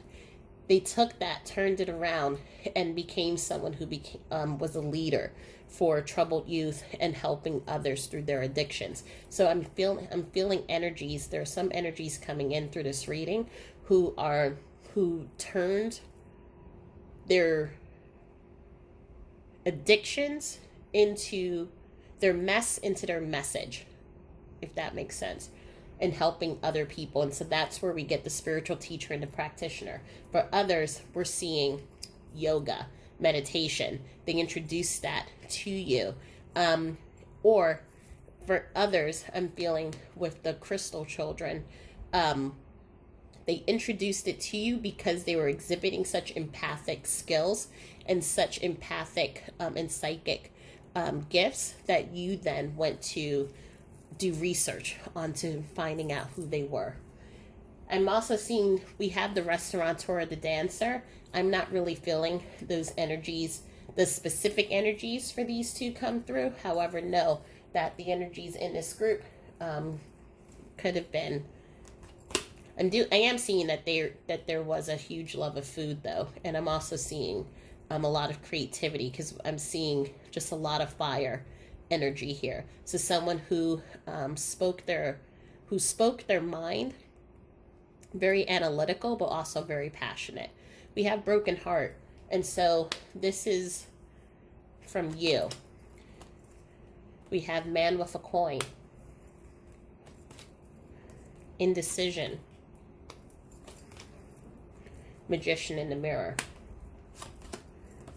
confront, control, detach, oracle cards. So some of you, well, not some of you, all of you, because if you're here watching me on YouTube, then this is just a confirmation that you're going to YouTube readings. You're seeing tarot readers. Some of you have also taken up tarot yourselves because, again, you being connected with the divination tools and spiritual ways that you can connect with your person because they were spiritual. This isn't anything that's new to you. So some of you do connect through readings, whether you have someone do it for you or you do it yourself. However, what is coming up here is, and right now I'm getting a headache. So it's on my left temple. So this is someone who was very right-minded. So right-minded means very analytical, very strategic. I'm looking at a gentleman who's coming in. This would have been a husband figure for you, romantic or romantic partner for you. I'm hearing J. The word Jeff came in, and when I went to say that, he shook his head no. So I'm not hearing the name correctly, but it is with a J, and I will come back to the name when it comes to me. There is an extreme broken heart, but look again, we have this tear in that heart. So remember, as I was saying in the beginning, it's like your person has passed, but there's so many other things that you needed to take care of, and you needed to be the strong one. So whether if there were children that are still here, it's like okay, I'm hurting, I am broken up, I am sad, I don't know how I'm going to get through this, but I have all of these responsibilities that I have to do. So I'm going to just stand up, and I'm just going to, I can't pay attention to it. So I need to take care of this stuff. And so you kind of like put your heart together, and it's like when you feel that emotion come, you're like, nope, I have to get through this stuff. And so what's happening is that there's this right now, and it's not going to resonate with everyone. There's someone coming in that your person is trying to connect you to. They're trying to connect you to a love interest right now, and you are in resistance to it. There's this indecision that is, do I just stay here, right, and keep doing what I'm doing, or do I move on to a path and be with this person, take a chance, or do I move on to this path and I'm going to keep doing what I'm doing, taking care of my responsibilities, and I'm not going to be with anyone. And so there's a lot of indecision. And with the control and the detach card that's coming in, you're trying to control it. Some of you are self-sabotaging it. So if this person, let's say, you keep bumping into them, randomly. And part of me doesn't know if this is really random, if this person is bumping into you, or if they're looking and searching for you. But they have hinted at wanting to ask you out on a date. And some of you are using your children as an excuse, or using work as an excuse, using COVID as an excuse. There are a lot of things going on because you're trying to control. You're trying to say, nope, I'm going to keep my heart kind of taped up, and I just need to focus on this stuff.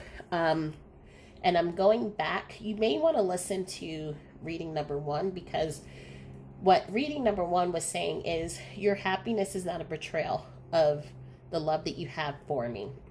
And so your loved one is calling in and letting you know that before, they weren't able, because of all the things that they were going through, and you did so much, and they're so appreciative, but they weren't able to give you some of those things that you really deserved. The person who like wines you, takes you out on these beautiful picnics, and is really expressive, and is able to emote and share what's on their mind and share what's on their heart. You don't regret your relationship with your loved one, because you love them, and your love is always going to be there. It's like the strong thread, the strong golden thread that never gets broken. But they also realize you have an opportunity to be with someone who is going, male or female, take it however it resonates.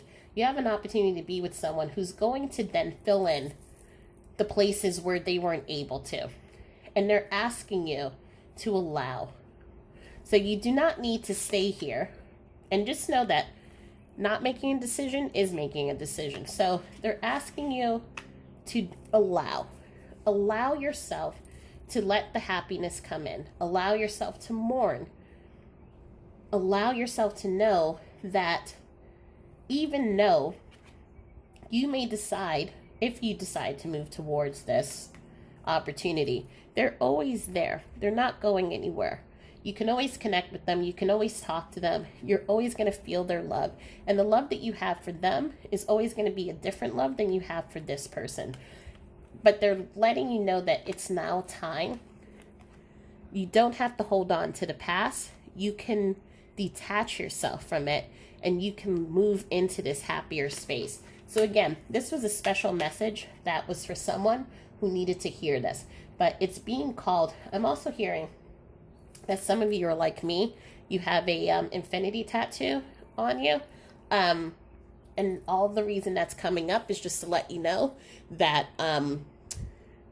as confirmation on who this message is for. But they're asking for you to let go of control. Let go of trying to control your emotions and your feelings. And they want you to be happy. They want you to make a decision and move towards love. And let yourself experience that next level of deeper love that they're bringing this person to you to help, to protect you, to love you, but to also to enhance on that partnership that they gave to you. So again, that was a message for someone. We have hidden motivations and loss. These two cards, I probably should have brought these up when I did this, because this goes back again to this story here. That indecision, holding on to the past. So we can see here, this person is unveiling these past memories, but it's a mask. It's hidden behind curtains.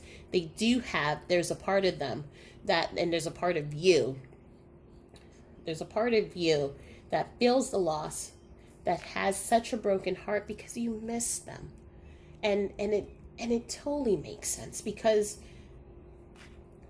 they're your soulmate. They're your love, your true love, whatever title you wanted to put to them, that's who they are. And you two were brought together to create this life. But there's also a part of you that wants to again feel that happiness, wants to again have that person in, have a person in your life. And so it's like when you look behind the curtain, these are the deep and subconscious. So the camera stopped again, everyone. So what I was saying in this section, just to finish my thought, is that you're looking for someone in your life, and your loved one is going to bring them to you. Do not feel that in being with them, if you decide to move forward, that it means that you're forgetting your loved one, you're moving on from them. It's, know that you're being supported in this decision.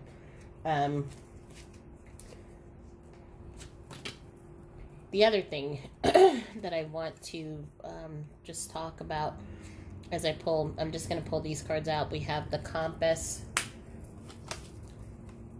the park, and we have the maze. So again, what I've started learning with these cameras, and every time I do these videos, it seems like the camera's always turning off or something's happening. And I used to get upset about it, and I wanted to control everything, in which I then started using a different camera. I started doing all these different things to control the outcome, and it wouldn't matter if I used a different camera, if I used, I tried to do it through Zoom once, the camera would just always stop. And so I just learned to just surrender into the process. And I think these things happen, and it seems to happen in particular moments in readings when Spirit is calling me to say, pay attention to this particular message that you're giving. And so for whoever this resonates for, because not all the energies are in here are of a romantic nature. As I said, there are parent energies in here too. You're being asked to just surrender into the process and know that in divine timing, everything comes to us when we're ready for it. But this person is going to bring you peace. They're going to bring you tranquility. They're also going to be someone who's like you and spiritual and connected, who also holds some of the same beliefs that you do and compliment you and will honor your person, your loved one, and let you keep holding their traditions. Because I feel for some of you, there's a fear of, are they going to let me have their picture, my husband or wife's picture on, in the bedroom? Are they going to love my children the way, obviously, that their father or mother did? And the answer is yes. This person that your loved one is guiding towards you is going to be able to be them, with the added and enhancement of them being able to emote their emotions in a way that they were not able to. And we see that also here through the park with these people who are kind of moving through the maze. They're directing these people to you. We have atonement. And we have the colorless angel. And so these two cards just go with not only this story here, but in general. If you've been holding on to guilt, to shame, if you've been holding on to regret, you're being asked to let it go. So there's this feeling that you have to, that you're punishing yourself. Feelings, I feel like for some of you, there are things that were left unsaid to your loved one before they passed away. And it's been eating at you. And I can just feel it through the energy here. It's been eating at you. And you've been walking around with these swords in your back, but you don't have to. Whatever it is that you're holding on to, whatever regret, whatever guilt, whatever things that were left unsaid, your loved one already knows what it is, how you feel about them. And they're letting you know that you don't have to wait some of you, or it's that feeling of waiting. I'm waiting for a message. And so some of you are going to the oracle cards or videos. Some of you are using devices, as we talked about in the beginning of the video about electronic technology. Some of you are waiting for these huge events to happen from your loved one, letting you know that they're there. And they're letting you know that they have been sending you messages, but they're coming in a different way. So that is also why I feel this control and detach card are coming up. So it's detaching the expectation of how they're going to reach out to you. Because as I mentioned before, many of them are connecting to you in your dreams. So they're using memories, and they're you're feeling that love and that emotion and how you felt when you were with them in that time, in that space. And that's how they're connecting and letting you know, I'm here. But for some of you, I'm feeling you're looking for a larger display. So it would be like a bird that just like lands on your shoulder, or maybe it is you get into the car and you hear static and you hear the voice, or maybe you wake up and you see them materialized at the foot of your bed. I think for some of you, you're looking for them to materialize in that way, and they're letting you know that it's they're asking you to release the expectation of how they're going to communicate with you. They have been communicating with you very subtly. And they have been showing you signs such as a song. I'm hearing from some, there's songs that play that were very special to you. For some of you, there were people who were in your life whom you haven't spoken to in a long time, and they've come back just mysteriously. This was them bringing them into your life, because these are going to be people who are going to help you and support you in a large way. This is how they're connecting with you. And so they're letting you know that you do not, they're letting you know that yes, there may be some times in which something big and magnificent will happen. Fireworks and huge displays of them sending messages to you with rainbows. But that's not going to be how every one of their ways that they connect with you is going to be. Look for the signs. Here we have right, the ask for a sign. And we see that it came in the smallest of packages, butterflies. And so look for the signs, all signs. That is them. And they're also letting you know that you need some time to yourself. And so this card talks about being going within. It's also, I'm hearing journaling for some of you is going to be really helpful. But taking time out, going within, and being able to meditate, to connect in a quiet space where you can then feel their energy. They're letting you know that it's okay for you to take that time, but just make sure that you do not take your way from everyone. So meaning remove yourself from friends and family, because they are going to be a huge support system for you, and they don't want you, your loved one doesn't want you to be alone either.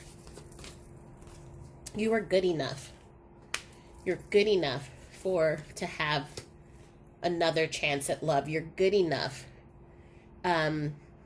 You've done so much in supporting your loved one and honoring your loved one. You are good enough. You do not need to prove anything. And what do you need to release? What expectations are you holding? Those expectations of how they communicate with you? Or is it expectations of, are you doing a good enough job in honoring their memory? Or do you need to release the belief that you need to be by yourself? So they're calling for you to release that. But also have discernment. Discernment of using your intuition and connecting on when things don't feel right? Whether it's people who are coming into your life. I mean, they're going to be there to guide you anyway, and to kind of remove people who do not, who are not there to serve your highest good. But it's also using discernment of people coming into your life, but discernment also of really being honest with yourself of what is it that you want. And so we see here, like this young woman or this person, they have a mask and they're kind of letting that mask go. And that was also with the hidden motivations. What is it that you really want and desire? And it's okay if it means moving into another relationship, if it means not having to be strong all the time. Those are okay. Let yourself just be. And that's what they want you to do. And they're letting you know that they're proud of you. They're proud of that courage and that bravery that you have. But it's okay for you to cry, and it's okay for you to let go and to let those tears flow. You've been the leader. You've taken the charge. Let others help you is what they're saying. And it's time for you to rest. You've been on the go, and sometimes I'm feeling the tiredness that's coming from you. And they're just saying it's okay. And it's also okay for you to, and I'm going to use this word, and I know it's a trigger for some people, but when I say move forward, I'm not saying letting go and moving on. So it's moving forward. So if you decide that you wanted to move into a relationship, or if you decided you wanted to do something different with your life, they're letting you know that it's okay to do something new. Because you are, and there was that card that you're special. There's so much love, so much light, so many gifts that you have. You deserve to be happy, but be decisive. We had that card that came up here somewhere that was that indecision. If it is that you want love, or if you want to do something new with your life, be decisive, take charge, and take action. They're going to help you achieve everything that you want to, because they want to see you happy. They want to see you living life to the fullest. But the only way that you can do it is by you, because they can't do it for you, because you have to be the one to decide. There are infinite possibilities. Anything that you set your mind to, anything that you want, you can have it. And even though you have been through so much, there is light after the darkness. And I'm feeling, again, we go back to that wisdom card with the unicorn up there. There's so much wisdom in you. There's so much wisdom that your person has imparted on you in life. You have such great intuition, such great connection to spirit. Once you allow the ego mind, the bouncer, to move to the side, and once you are able to then say, I got this, your loved one is bringing in so much. You're so many opportunities, and they're bringing, and joy is going to come back into your life. And the last card here is take a chance on them. So again, for that message for some of you with this new person coming in, take a chance. You deserve love. You deserve happiness. You deserve peace. You deserve to heal your broken heart. You deserve to release the pain that you've been holding. Your loved one wants to see you happy. They want to see joy come back into your life.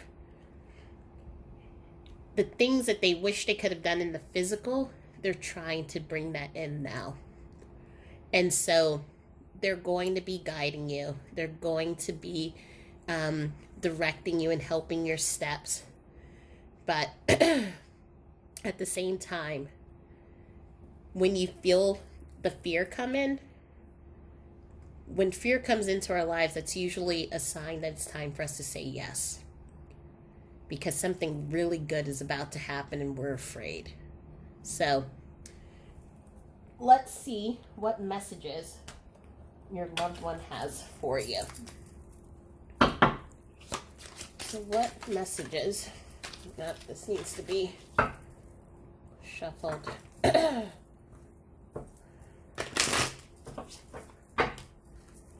so what messages does your loved one have for you?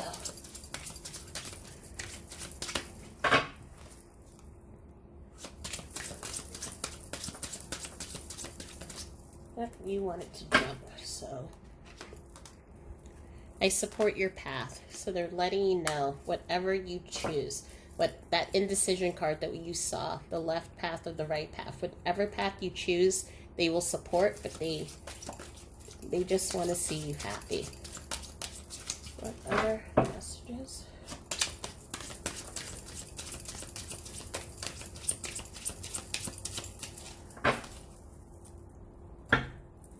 Bottom deck energy is I am with your with our ancestors.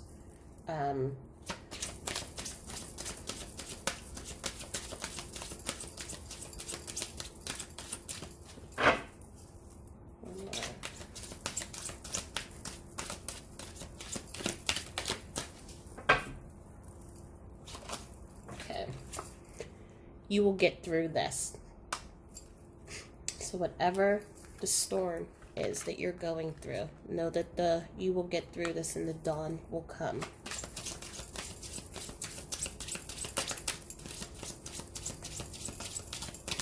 Let's do another deck.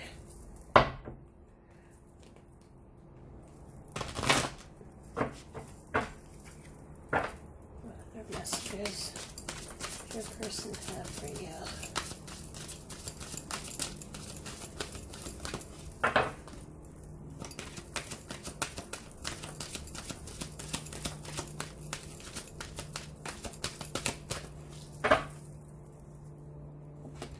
Sending you loving signs through nature. We have I watch over you every day and we will be together again. Let's see what else.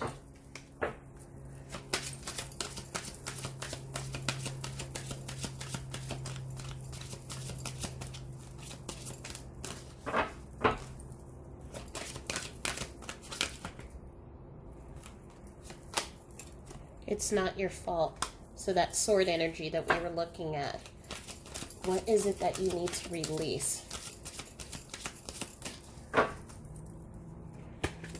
And the bottom energy deck is there is no such thing as death. And let's just pull a card from Spirit.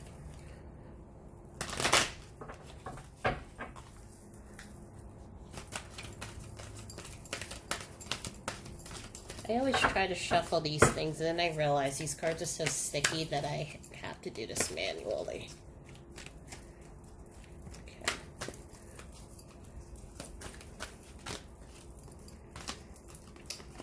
Love. Love is the foundation of your existence, and you're just as worthy of receiving as you are of giving love and compassion.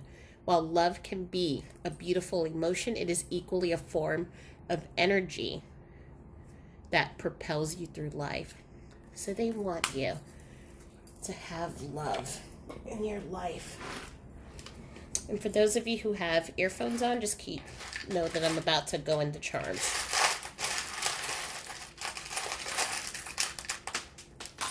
And one just about.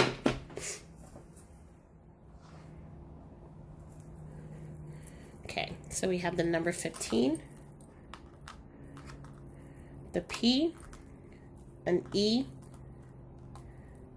a U, a T. So right now I see pet, and we have a V. We also have Pisces, so they may be a Pisces, or you may be a Pisces. Choose happy, so they want you to be happy.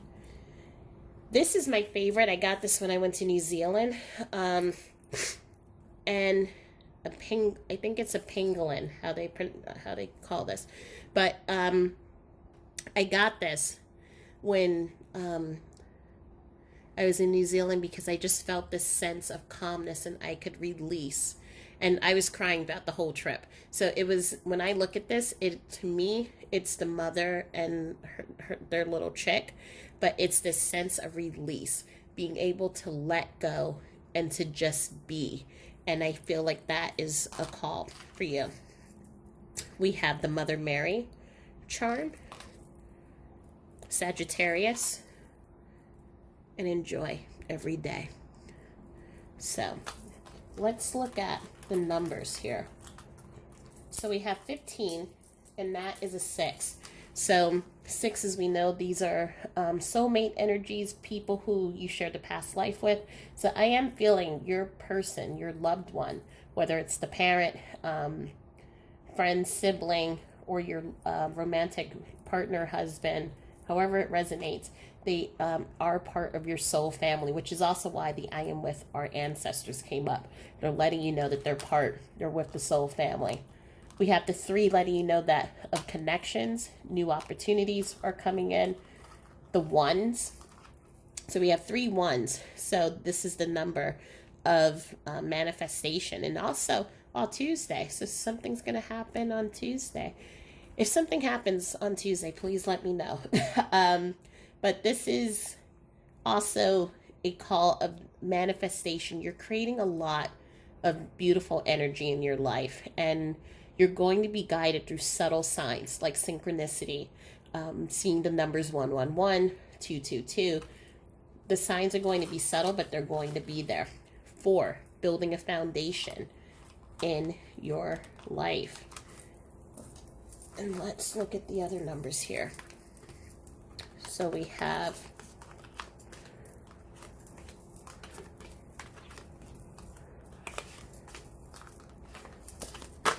9 plus 3 is 12, and we're looking at the number 3. So are you seeing numbers 3, 3?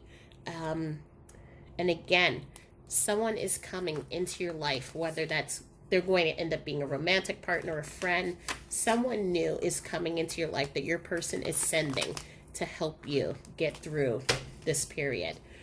10 is a number of completion. So allowing yourself to move into that healing process. But really, most importantly, it's about letting yourself be. And so sometimes we need to be strong, and we hold this mask up to show our strength. But the real healing comes when we just let it all out. The messy cries, the screaming, because there's anger, there's sadness, there's all these emotions, and it just wants to come out. And if we don't let it come out, then it does something to our psyche, it does something to our bodies. And so it's a call, just let it out.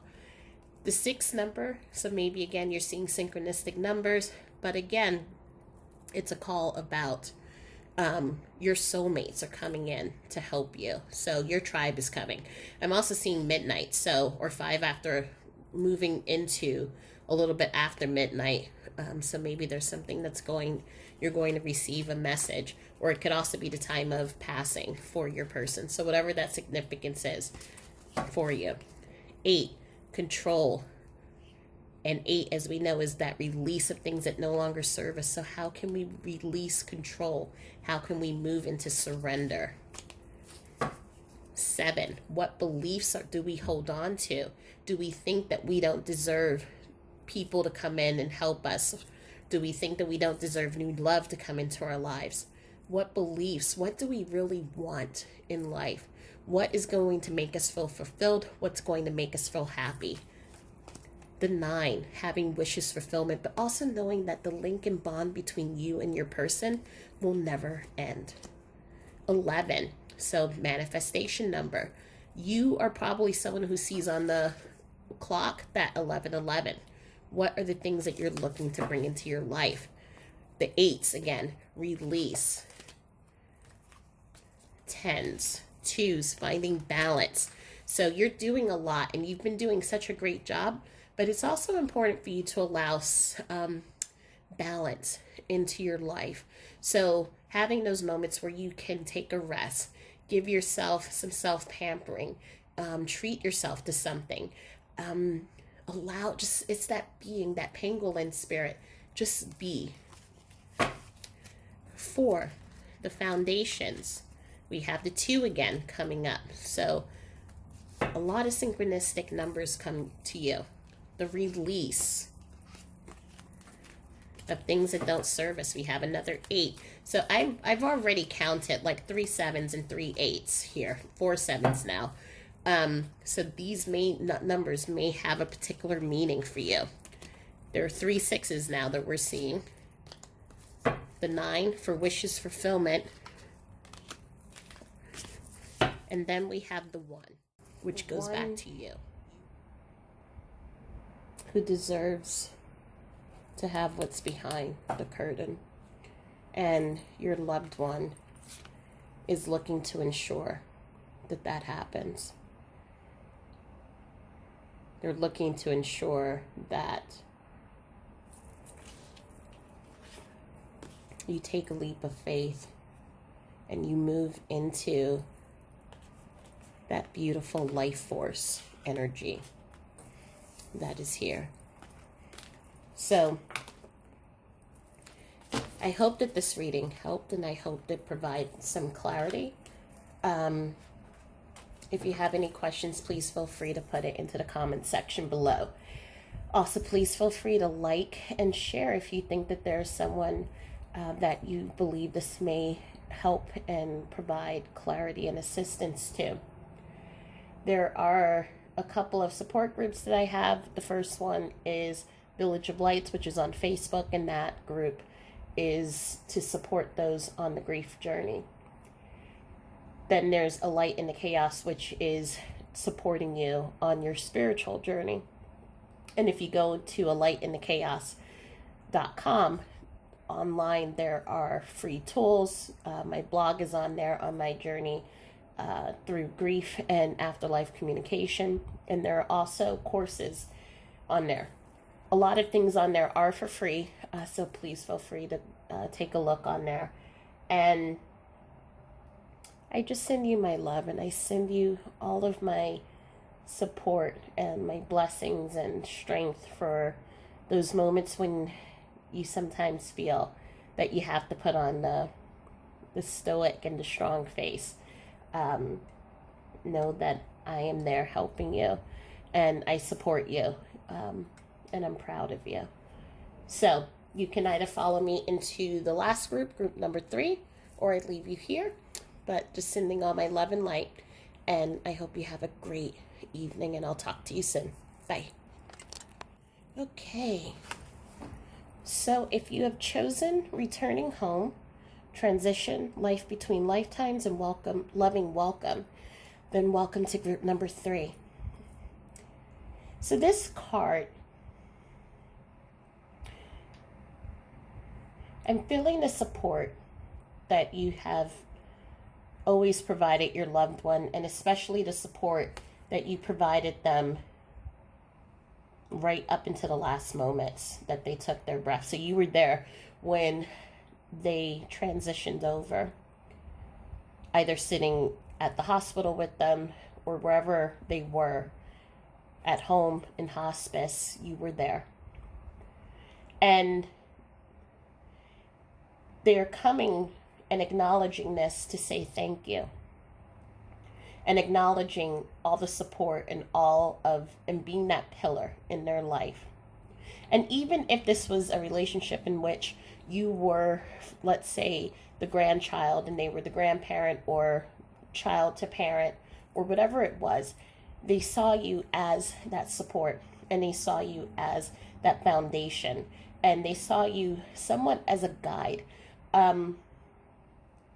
In the work that I do as a death doula, I go in, and if there's a patient who is in hospice or at home, and sometimes it is hard for the family to be there with their loved ones if they have questions, if they're going through certain stages, and they just need someone else to be there to help guide them, to bring peace and calmness, and also to help guide the person as they start transitioning. And so It is always beautiful when I see the family members there with their loved ones and seeing that recognition and that beautiful bond in which there is that understanding that you were here. And I thank you for being here. I thank you for all that you've done as they then make their preparation to transition over. And they're letting you know that they were greeted by their loved ones, their family, those in their soul tribe group. And they're also letting you know that there is no such thing as death. That this is just the beginning. And I'm hearing, and I may have said this before in another reading, and so Spirit is just telling me to bring this up again. The reason why we call it returning home, it's, as Spirit, we live in dual places. So when we pass, those who are here, we mourn. And we miss them greatly, dearly. But there's also a family up here who also mourned your loved one when they were born. And so there's a reunion. And although it feels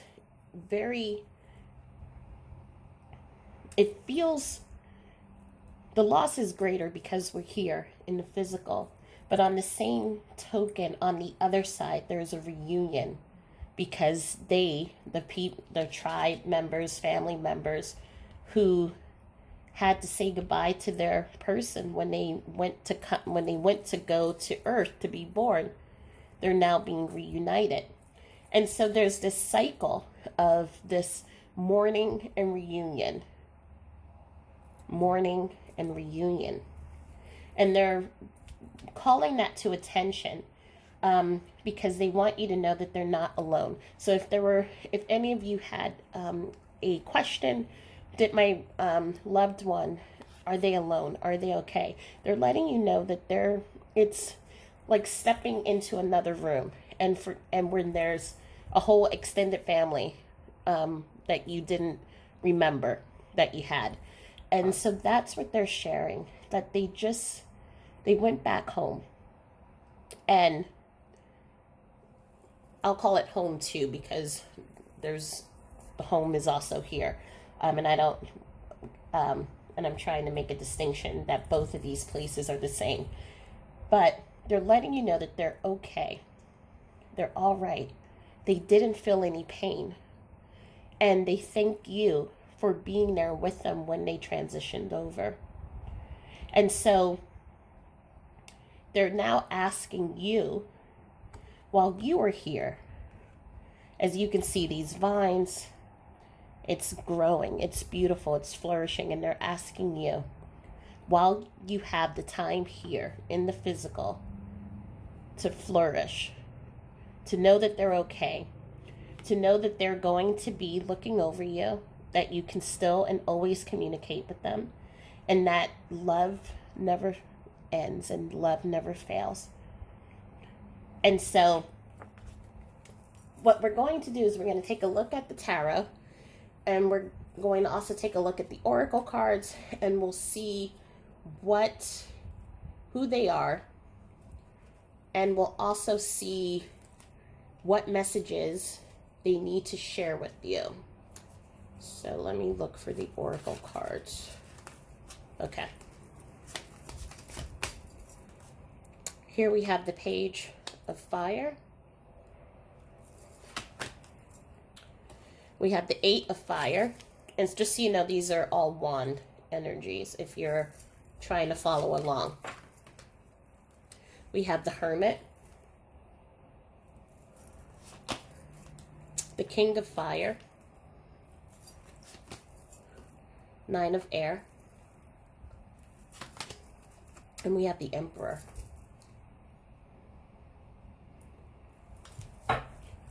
already the first name that I'm getting is Leo.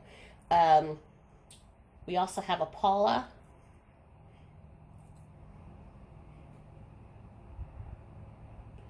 There's a pagan. Um, take that one however it resonates. It's a pagan, payan. It's a weird name, so I know that I'm not getting this correctly. But and I also have a Nora here.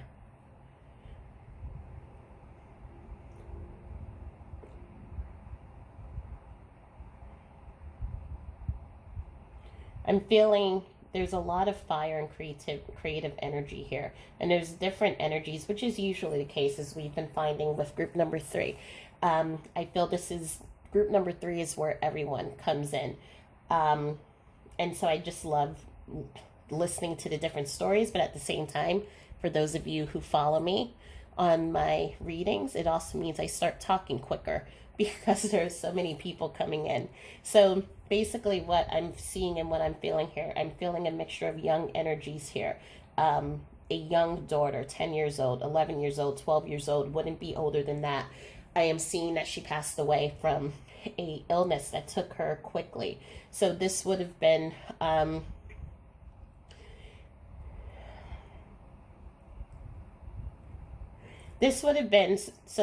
she's telling me to back up a bit, because she was someone who was sick before, and each time her cancer went into remission.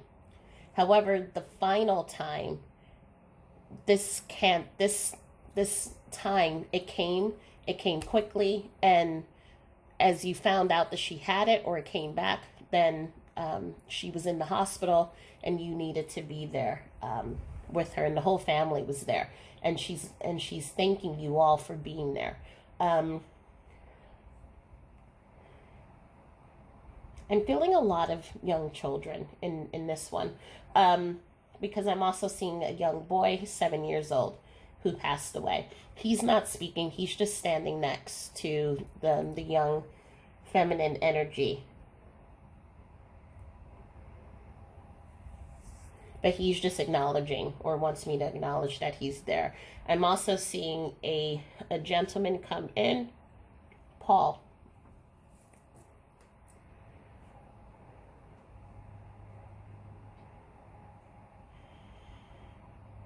This would be an older gentleman in his late 50s to 60s.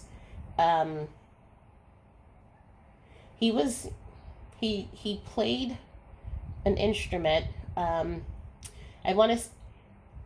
When I look at it, it looks to me like it's the flute. However, I know that is not what it is. So it could be a recorder.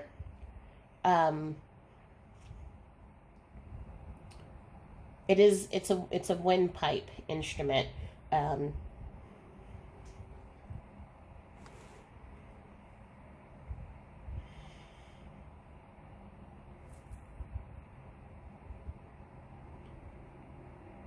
Paul is coming up to me as the grandfather energy for one of the children here.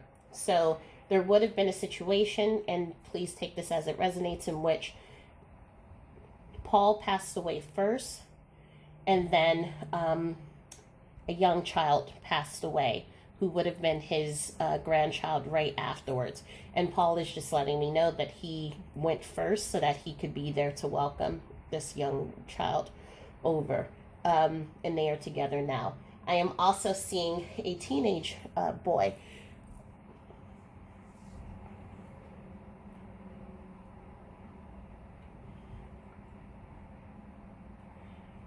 I'm feeling New Zealand area is coming to me. So this is a tall boy. He's lanky. He's telling me he always wore this white t-shirt. It has a blue and red stripes on it. And so the t-shirt has a significance. And so he's just calling for me to so that someone can claim him.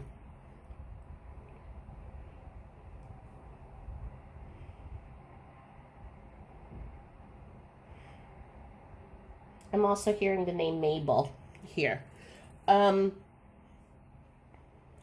We are looking at, as I said, energies. They range from young children to older energies who passed away in their 50s, 60s, up through 90s is what I'm feeling. There's a lot of creativity in here, a lot of music. There is each one of these members, for the majority of them, you were there when they passed over, and they are acknowledging and saying thank you for being there with them. But they also understand that with their passing came this immediately shut down from you. And so I think for some of you, it may not have hit, or it may not, what's the word that I'm trying to say? While there is obviously a recognition that your loved one has passed on, it is not a realization yet that they are not here. And so for some of you, it is hard for you to accept the passing of your loved one, especially if it's a child. I am seeing also doors to a room being closed. So keeping a room in memoriam, and not going in there to touch it, and not letting other people go in to touch.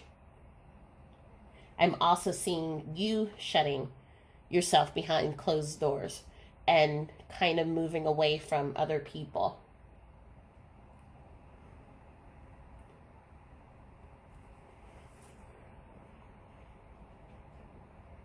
There's this call from your loved one to, they have been connecting with you. They sense that you're not receiving all of their messages, and so they're calling and asking for you to move into a vibration where they can connect with you. And that can be anything from meditation to grounding yourself. But they're trying to reach you, and they're with you all the time.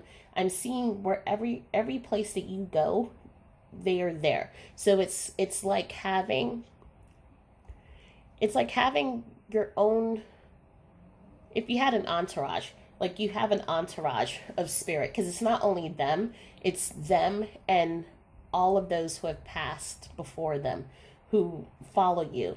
You have an army of angels and an army of loved ones in spirit who are following you. And so these can be anything, again, from you feeling them to perhaps there may be birds that follow you, or seemingly where things just seem to be lucky is what I'm feeling. That is the way that they show that they're there. And I don't think that you're aware that you have an army with you. I am seeing for one of you, there is a widower who has lost someone. This would have been someone who went to help. He or she, well, he, because this is,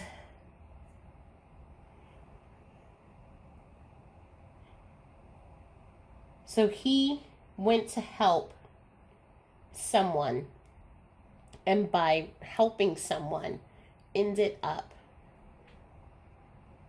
dying.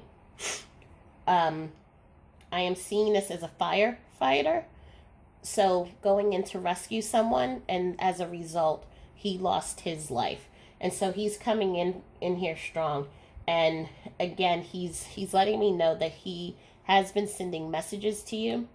And it's almost like you feel them sometimes, but then it's easy to move into the bouncer mind and say that didn't happen. And so he's coming in, and he's letting wanting me to let you know that he is with you. There's a key. So someone has it's either a necklace or a bracelet that has a key to it. It's a tiny key, so this isn't a key that really goes to anything. However, so another energy is calling me to confirm that for you, that there's a key. There's also a box. So there's two parts of the key. So one, the key is for the bracelet or necklace. The second one is that there is a memory box that you all keep that has the pictures. I'm seeing a locket of hair. I'm seeing personal effects of your loved one. And this is something that you keep behind closed doors. So only you have seen it and maybe one other person, but this is something that you keep close to your heart.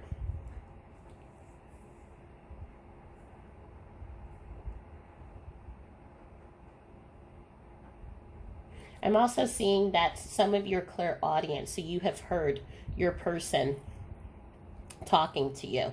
And again, it is one of those things in which you know that it's your person, and then but there's that little piece of doubt that says, was it them? And so Spirit is just wanting me to confirm to you that when you hear their voice, it is them. I'm seeing also a spiritual teacher. So there is someone who had a spiritual teacher who was a mentor. And this actually feels like the same energy that came in, I think maybe two readings ago. There was this energy of a male mentor who was a spiritual teacher. So this energy, because it feels very familiar, it's coming in again.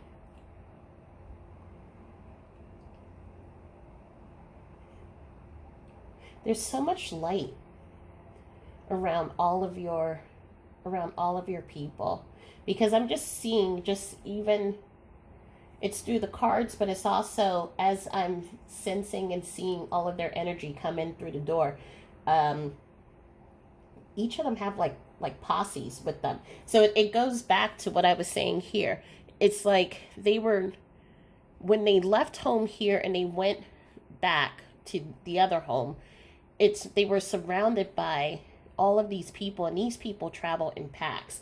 And so wherever they go, the posse goes. And so that's why each of you have like a tribe of light that just surrounds you wherever you are. And they're all supporting you and helping you because they know that right now in this moment, you're in need of so much strength and so much love. Because I feel for some of you, there are days in which you feel like it is hard to get out of bed. It is hard to even function. But there's so much love that I see coming through. So let's keep pulling cards. We have communal living. And this is 100% what I've been feeling. Just this tribe that just follows. We have health. And so, as I said, but also this symbol is what I'm feeling is also not only health, meaning how they passed away, but also profession. So someone could have been a doctor, a dentist, a medic. I'm also seeing someone who could have even been the fireman. Someone who helps and saves other people is what I'm seeing. We have share your wisdom. You are understood. We have environmentalists, philanthropists, speaker, yin, yang, the seventh chakra, Archangel Uriel, fifth chakra, Archangel Gabriel, woman holding a heart, win or lose, success and growth, healer. I'm just pulling out most of these cards. Deserving, transformation. And then let me do these and then I'll stop. We have another key, mountain, and birds. So far, right now, the cards that I've pulled so far, and we still have a few more to go, is confirming what I have been saying up to date. So we have your loved one has what I'm going to call a spiritual tribe on the other side.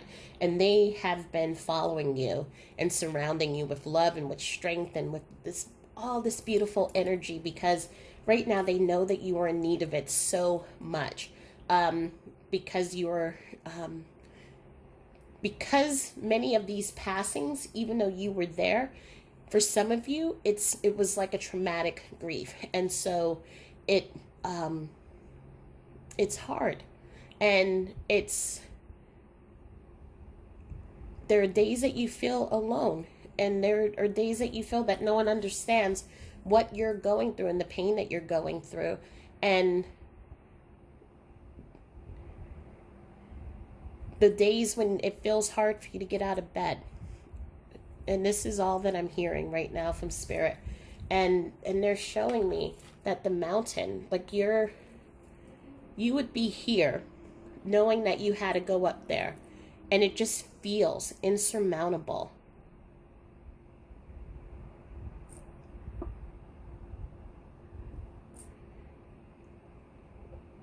Interesting. This is the first time I've seen an initial carved into this image, a CM. So, and I haven't seen this carved anywhere in other places, but it's the first time I've seen this. So take this as it resonates. There may be an initial CM that may be of importance to you. But as I was saying, you see the road ahead and it looks like, how am I going to get up that? How am I even going to start?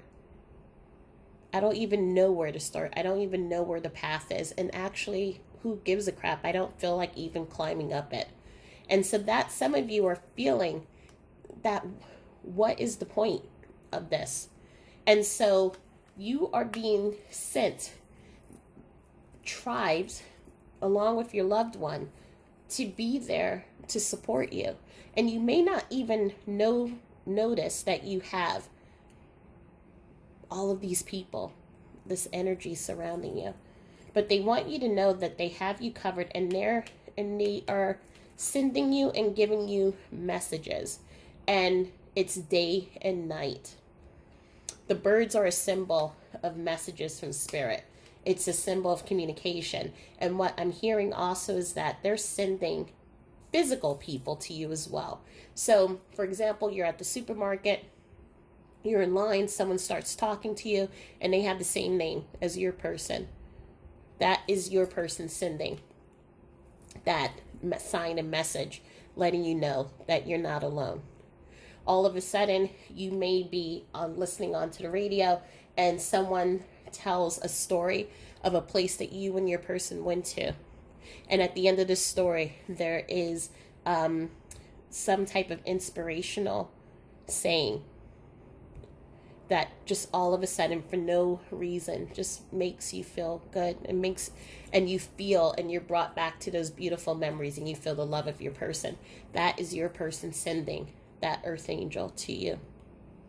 So they want you to know that these messages are going to come in unique ways, and we have a lot of creativity here. So your person is super creative. And I'm also feeling a lot of playfulness coming from them as well. So you may receive signs from things that are funny, things that are lighthearted. And even when you don't feel like smiling or laughing, it's going to keep coming to you, because, and they're not trying to make you forget, but in the opening up your heart and allowing some of that trauma to release, it's going to make the connection. You acknowledging that you're receiving a message is going to make it all that much easier. So some of your people, the professions I'm seeing here are environmentalists, philanthropists, we have a speaker, we have a healer. So this is what I was saying, that with the communal and with the health, that some of your person may have been in the medical field, whether they were an EMT, ambulance driver, firefighter. I put them into health as well, as they're saving people. They may have been someone who was helping to raise money, did a lot of charitable work, or someone who was a speaker. These are people, what I'm feeling, a lot of these people, even the young energy, were people who helped others, whether through their presence, whether through their job, whether through their altruistic nature. These are people that you just couldn't help but smile and just be so happy to be with them. And at the end of their time, they are also acknowledging how much you made them smile. And that is why I was mentioning here how you were their pillar, you were their rock. And while you learned so much from them and you would say that they were your inspiration, they are saying also you were theirs. And many of you may not have known it, but they're letting you know how much they appreciated you, and they appreciate you. We have here the fifth and the seventh chakra. So here, what I'm seeing, there is this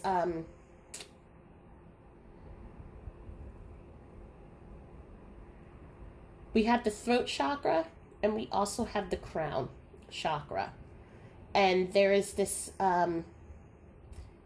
feeling for the throat chakra. There were things that you felt, even though you were there when they passed, that you felt were left unsaid. And also that you may not be hearing the communication. And that's what I was saying here with this card here, as you're surrounded by all of spirit and they're surrounding you, but you may not be aware that they're there. So there is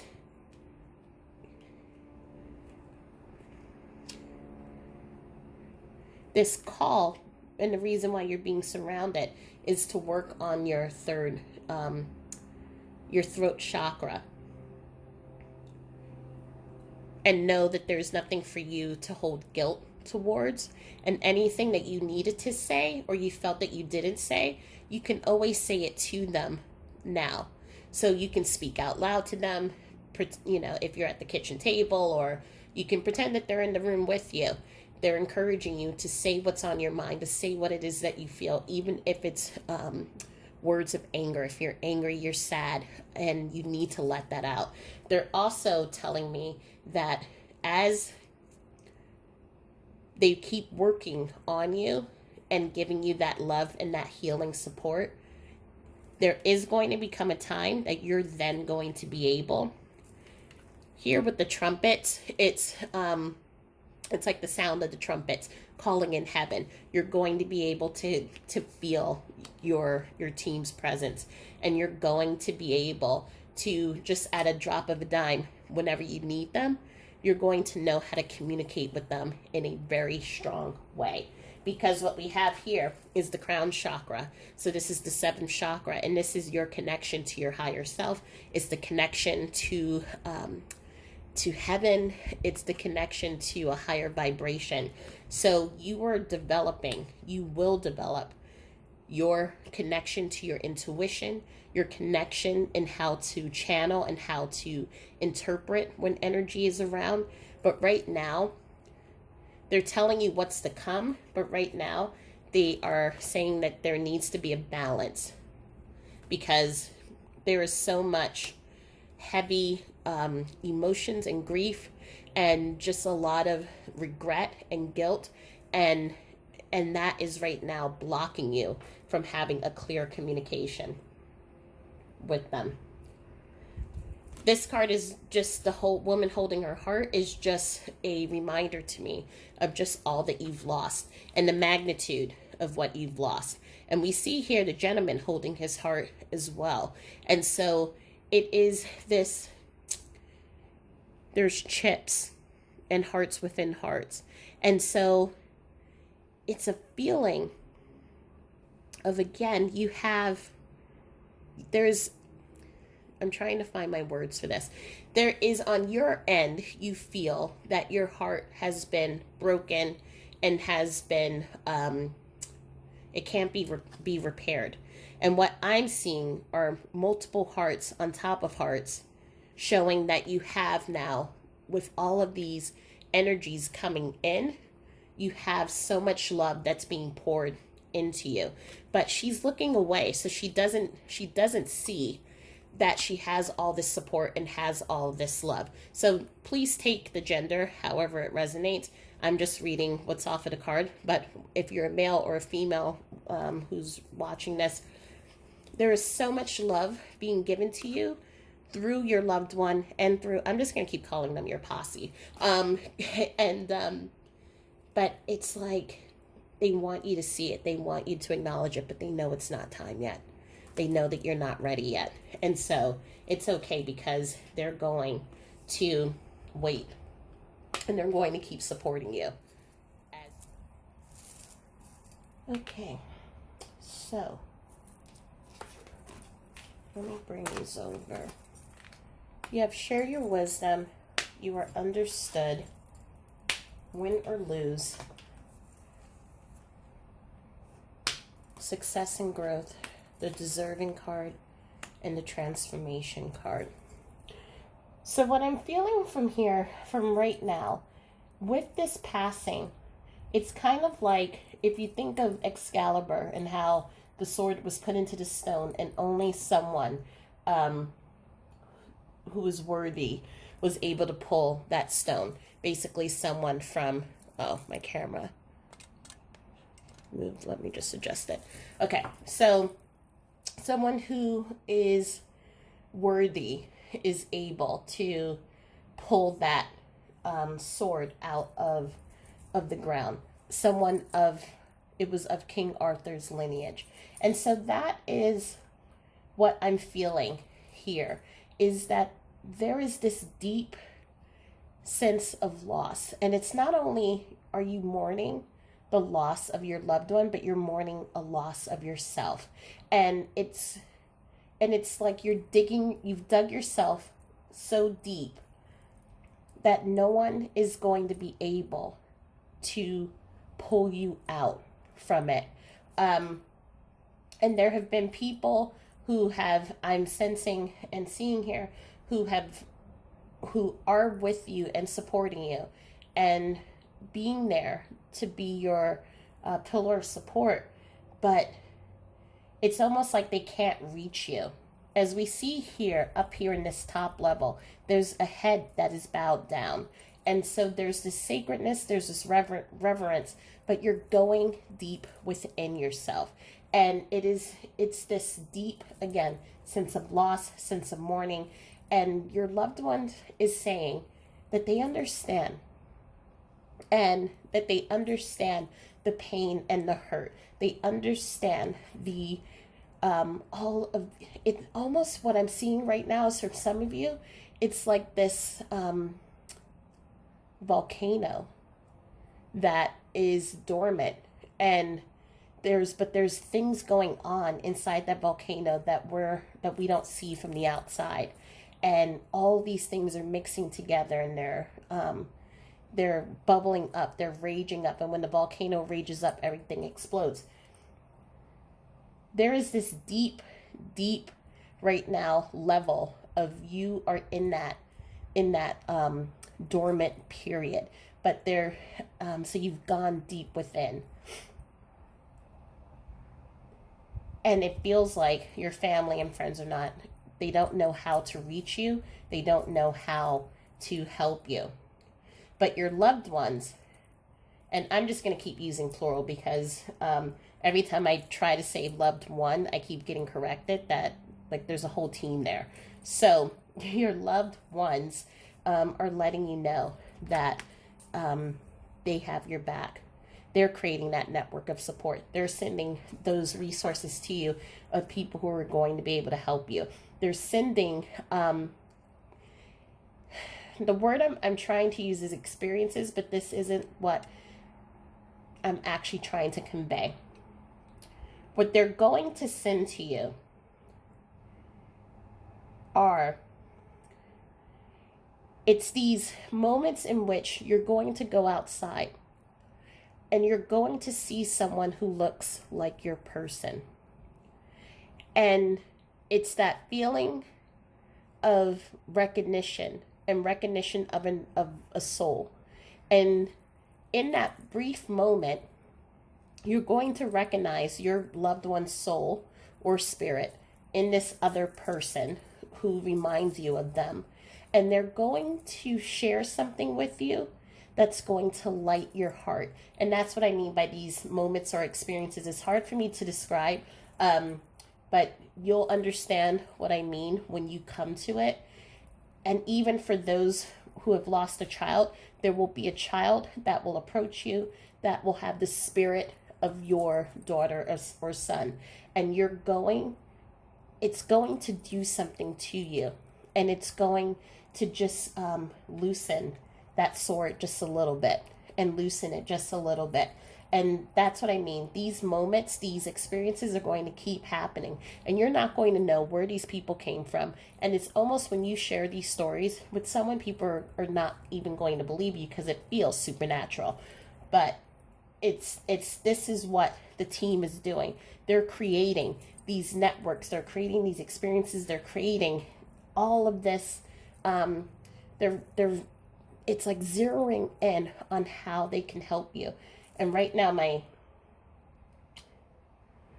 when I said that, I just received a lightning. It felt like electricity in my head, and so that's spirit telling me that I'm absolutely right on. We have the transformation and we have the success and growth. So with both of these cards, there is this renewal, this phoenix energy of planting seeds, growing, rebirth. And it doesn't mean, again, as I'm always careful of saying, it doesn't mean that you're planting, you're healing, and you're going to be cured and you're going to be healed and you're not going to think about your person anymore or anything like that. But these moments and these experiences are going to come into your life, and they're just going to just open up a part of you, and it'll open up another part of you. And then maybe you'll be open to going out more. Maybe you'll be open to connecting with your loved one. It's all these different things. Maybe you'll take a class on how to meditate. Maybe you will go see a spiritual teacher. Maybe you will start your own charitable organization, or maybe you will start speaking and sharing your story. Maybe you will start writing a book. Maybe you will do the things that your person did. So that's what I mean. It's these things in which seeds are being planted in you, and you're going to take that and you're going to grow it, and you're going to make this beautiful thing that comes out of your pain, that comes out of the sadness. And it's going to help so many people. So let's keep going. So we have Queen of My World. We have what I call the memories. We have what I also call the marionette. Have faith in your dreams. A time for healing. Gratitude. Composure. Accept what is dying. Nurture yourself first. Go with the flow. You can be your own knight, zombie, and graveyard. I want to do these two cards first because they seem kind of ominous, and it's from the Halloween Tarot. But there really is a meaning to this. And so the zombie and the graveyard, as you know, zombies are in the movies and the things that you've seen, they are always under someone else's control. They are or they are out of control, and there doesn't seem to be any type of rules for zombies. You have fast zombies, slow zombies, all these different types of zombies. And you have this fear of I feel for many of you, there's a fear of death, because I'm seeing two images, one that's dark, one that's light. So in your waking and in your in your dreams, you are feeling this fear of death. You are reliving also, I feel, the death of your loved one. And so, and you feel like you don't have control over it. And so your loved one is letting you know that you have control over it when you accept that there's no such thing as death. As we talked about with the returning from home, it's that moving from one space into another space. And so there's nothing to fear with when our loved ones cross over, and there's nothing to fear for yourself. It is only moving from one space into another space. And also, if there is fear over, are they okay? Are they by themselves? And all of these fears and these emotions and these uncontrollable thoughts are coming and flooding you. They want you to know that they're okay, and that you also do not have to worry about them, nor do you need to control what is going on, because they got it. And they're in gratitude of everything that you have helped them with. I am seeing, again, there is this,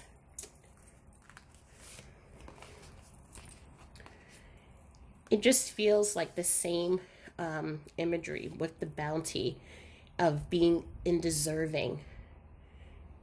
They're thankful for all that you've given them. They're thankful for the support. They're thankful for you being there, helping them when they were sick, helping them, for some of them, helping them to get up and go to the restroom. From some, they're thankful of just the legacies and how you honored them afterwards. And now they're letting you know that you can rest and you can let them provide you with these opportunities, help you move into these different opportunities, because they see this beautiful long road ahead of you, and they want you to live life to the fullest, and they want you to be the leader in your life. Right now, I'm seeing the sword here, and I'm seeing the sword here, and so there is this call of pulling that sword out and moving into the living. Right now, as you can see, this person feels that they're trapped. But at the same time, because there's so much stuff going on in the outside, but at the same time, they're preparing. And so they're going to help you pull this sword out. They're going to help you move back into yourself, move back into your strength, move back into this person who enjoys life. And this person who creates their world. And they understand that there's a lot, because we're seeing here the red colors here, which is that rage and that sadness. But you are creating the life. You're moving forward. You're living. And they want you to be happy. They want you to move into those places where they know that it brings you happiness, where they know where your heart shines, where they know where your light comes in. And I feel, again, when we started this reading, I was seeing lights that were surrounding them, but I'm also seeing these lights and these orbs surround you. Before they're passing, there was so much light, so much joy, so much energy, so much life. And right now, with this sword in the ground, it's like you're putting a stake in the ground and you're saying, I'm not moving, I'm not going anywhere. And they're asking for you to pull that sword out and for you to go out into the world. Because by staying in our memories, we just stay still. And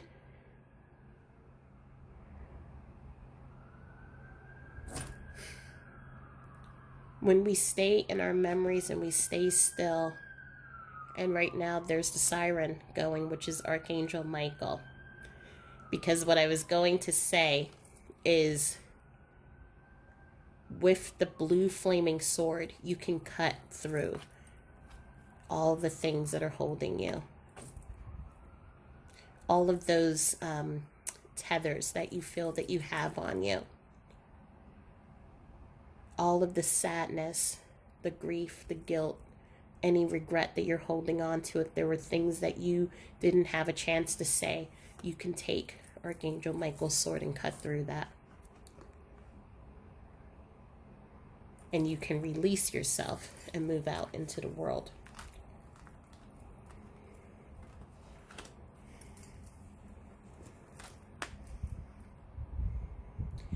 I feel, as I'm reading this, I'm feeling your sadness, but I'm also feeling the hope that your loved ones bring to you. And I feel that there's a lot that's coming into your life. And you're going to look at your life a few years from now, and you're not going to recognize it because it's going to be different. We're not saying that the pain doesn't go away. We're not saying that you won't miss your person, but you will have this calmness. And that's where the composure comes in, this calmness of knowing that your spirit, your loved ones are always within reach. So let's pull a couple of messages for group. Oh, the first card already came out. Messages for group number 3. I was wrong, and I am sorry. So was there, for some of you, as I was saying before, those conversations that maybe didn't have a chance to get finished, are they saying that they're sorry? I'm with you all of the time. And again, I've been saying throughout this whole reading, you have a posse of people who are always with you. It's like you can close your eyes and just kind of walk through life and know that you're going to be protected by them. I hope you can forgive me. So I'm placing this with the I was wrong and I'm sorry. Was there something that you, in this time where you can heal, in the time where you can release an emotion that has been weighing you down, that has been tethering you, is there something that you can release? And can you give forgiveness to your person? Do you feel my touch? So this was what I was talking about before, and the sirens are going again, which means Archangel Michael is nearby. In which you are surrounded by your tribe of spirit, but I don't think that for some of you that you are able to feel it. And so in time, know that you will feel when they are surrounding you. Okay, all these cards came out, so I'm going to read them. I am helping you now. It makes me happy to see you heal. So we had the healing card come up. And so know that they're with you along the way. I am sorry I criticized you. I regret my poor choices.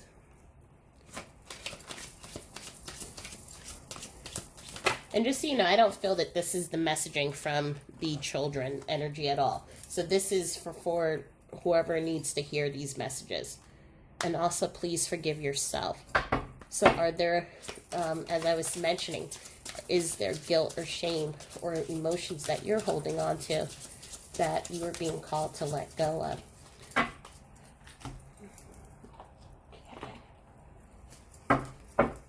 Okay, for group number 3, are there any additional messages?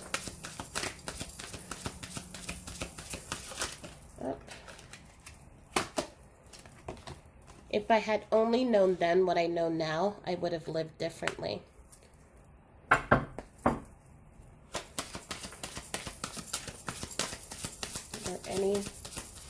additional messages for group number 3.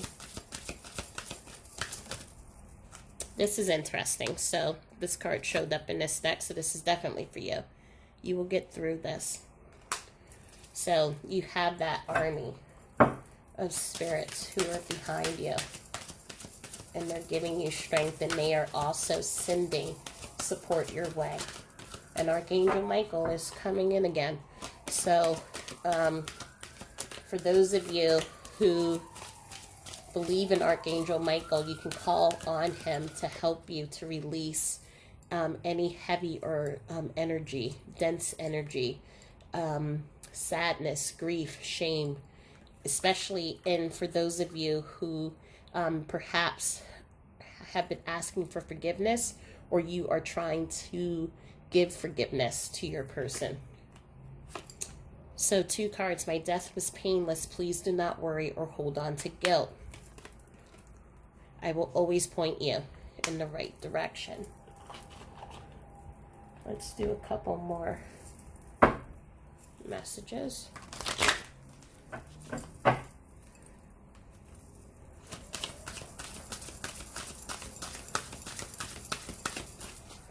Any messages for group number 3?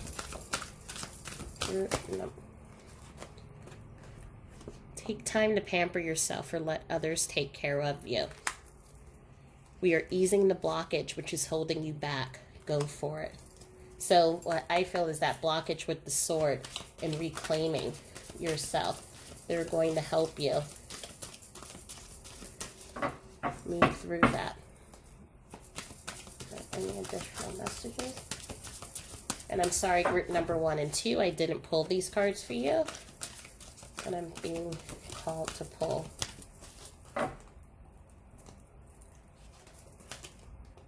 Listen to your inner voice as we try to guide you. Use your intuition. So this is for, to go back to that they've been sending you messages, and they're asking you to connect with your inner voice and your intuition, as that's going to help you be able to connect to them. And final message from Spirit.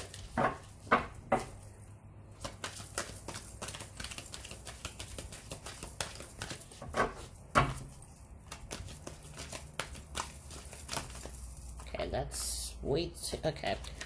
I'll take these. Soul solitude. Your soul needs attention. There are moments when it's important to get away, not from the noise of the outside world, but to find a place where your soul can experience peace and quiet, a place for soul solitude. This is a time to pause, a time to reflect, a time for you.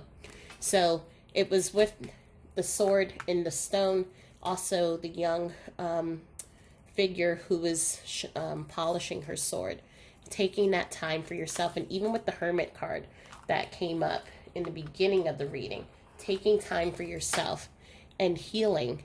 This is a time for healing for you.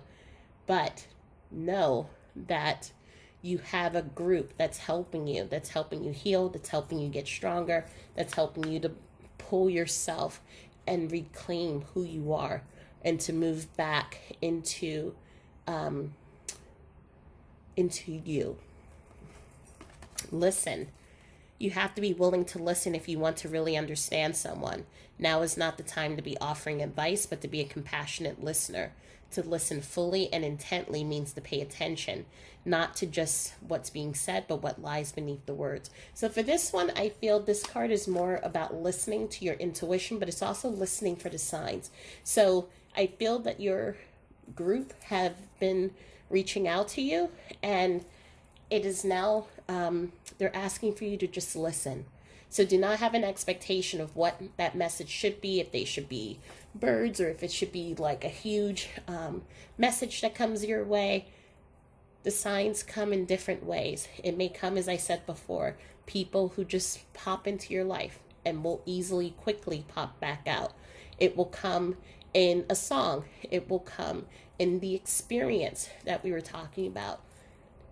Just allow and go with the flow. There was a card here that said go with the flow, and you will then understand the messages and how to communicate.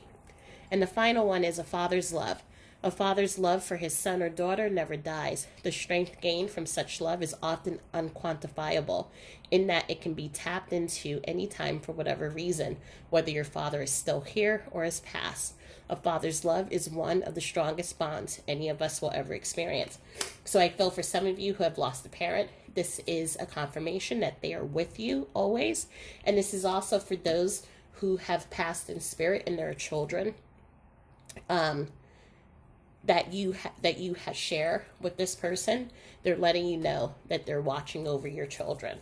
So do not worry. So again,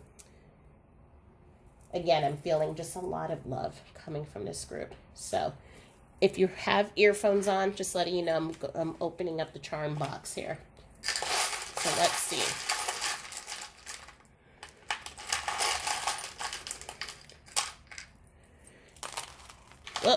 Oh, one of them fell, and let's see if I can get it without tilting anything over. Okay. We have the number 15, 23, B. We have a 37, a 35, a lot of numbers here, 40, 21, 31. We have the Buddha, which this Buddha broke during a reading that I was doing with you all on who is your spirit guide. So this is just a sign that you're being guided and watched over by your loved ones. And also the butterfly, and this could be a way of how they connect with you through butterflies, but also it's a card of transformation, in which you had the transformation card show up here.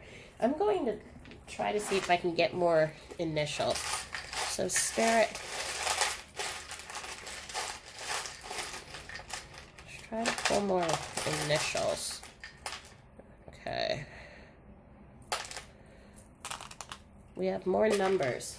I don't know why the numbers are important here, but they must have a meaning. So we have an H and we have an E. We have the number 20, 26. We have the number 5. I think this is either a 6 or a 9. So take that how it resonates to you. And a 27. So these could be the ages of your person when they passed away. These numbers could have a significance to you. The initials could be the first name, middle initial. I'm also just seeing the B. And it's just, that B is like the I am. It's that moving into your being, moving back into self. And so that's just one of the things that I'm feeling as well. Looking into the numbers, we have a 1 + 5 is 6. So knowing that your loved one is part of your soul tribe, and as they connect with you. We have a 5, which calls for changes in your life. A 4, building foundations, rebuilding. Another 4, so maybe you're seeing synchronicities. A 2 + 1 is 3. So people and resources coming into your life. A 10, which is once, as you heal and as that sword keeps coming out and you move back into yourself, there's going to be a lot of opportunities. There's going to be a new perspective that is going to come in. Again, I just want to be very clear when I say these things. I'm not saying that you're moving on, you're forgetting, or anything like that. When I just say new perspective, is that there are going to be moments in which you're going to be able to laugh. You're going to be able to go out and smile. And that's just what I mean. You're just shifting into a different state of being. We have 2. The 2 + 0 is 2, which means building and creating balance in your life. A 9. No, sorry, not a 9. An 8. Releasing those things that don't serve you. So we had a fear card come up. So what fears are you holding on to? What are you trying to control? Can you let any of those things go? A 5, about changes. If we look at this as a 6, then it's about the soulmate connection, or a 9, wishes fulfillment, another 9. So again, you may be seeing synchronistic numbers. And then the 8, so synchronicity. We have the 1, which is about positive mindset, but it's also about healing and being conscious. So as you move through your healing, your connection to your loved one is going to grow stronger. We have the 9 again, the 3, the 5, the 4. I'm just trying to see if there are any new numbers here.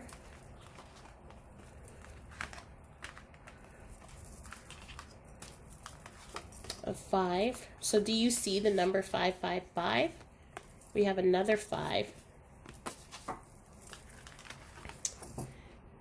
Moving back into self, so the 1. We have a 4th 5, a 4, the 5th 5, and so if you see on your clock the number 555, or you see it on a bus, or maybe your receipt, if you're going grocery shopping or something like that, pay attention to those numbers and paying attention to what is happening, usually right before or after, as it's going to give you a clue of the things that are changing in your life.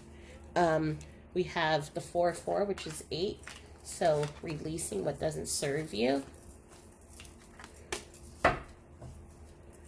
We have the 12, which goes back into the 3, and moving into your into allowing others to help you, and to help your posse of spirit who are with you. The 8, 3, 3, 4, 9, which is fulfillment. The 5, the 6, and 6. So there's a lot of soulmate energy that is surrounding you. Oh, we have the 6 again. There's a lot of soulmate energy that is surrounding you. And there is, as they're all helping you to move into a place of healing. They're helping you to move back into yourself. And they're going to do that, again, as I said, by sending experiences, sending people into your life. And they're going to do this as they send the signs, and as you heal, your connection, your intuition is going to become stronger, and you're going to be able to connect with them in a deeper way.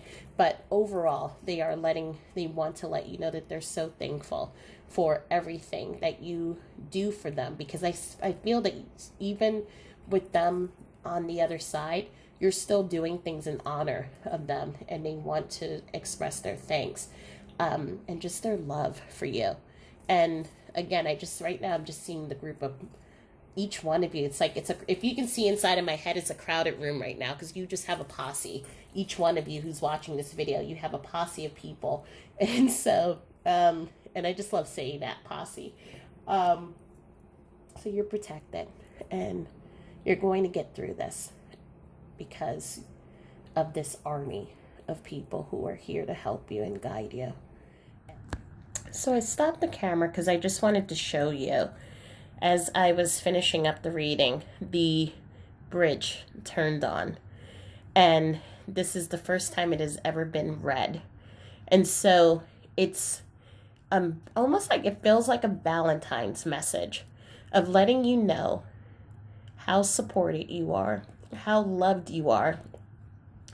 And I feel this is for all of the groups. So if you were part of group 1 and you're following, and group 2, whatever group you are, but I'm feeling especially it came on right after this last reading, but just know how loved you are. And it's just beautiful. So I want to thank you for joining me in this reading. If you have any questions, please comment, like, and subscribe, and share with those that you think that may help other people. Also, if you're interested, there's a Facebook group called the Village of Lights that is a support group for those on the grief journey, and a light in the chaos is to help those on the spiritual journey. And if you go onto a light in the chaos, then on the website there are free meditations and tools, and there's a blog, all things to help you find clarity. I'm sure that there's stories on how to connect with your loved ones, whatever it is that you're looking for. I'm sure there's something there to help you. And if there's not, please feel free to reach out to me, and I will make sure to get it put up there as quickly as possible. So as I close out the night with these readings, I just want to say thank you. I want to give you all my love and light, and just leave you here with this beautiful, beautiful reminder of the love that surrounds each and every single one of you. And saying good night to all, and I will talk to you soon. Thanks.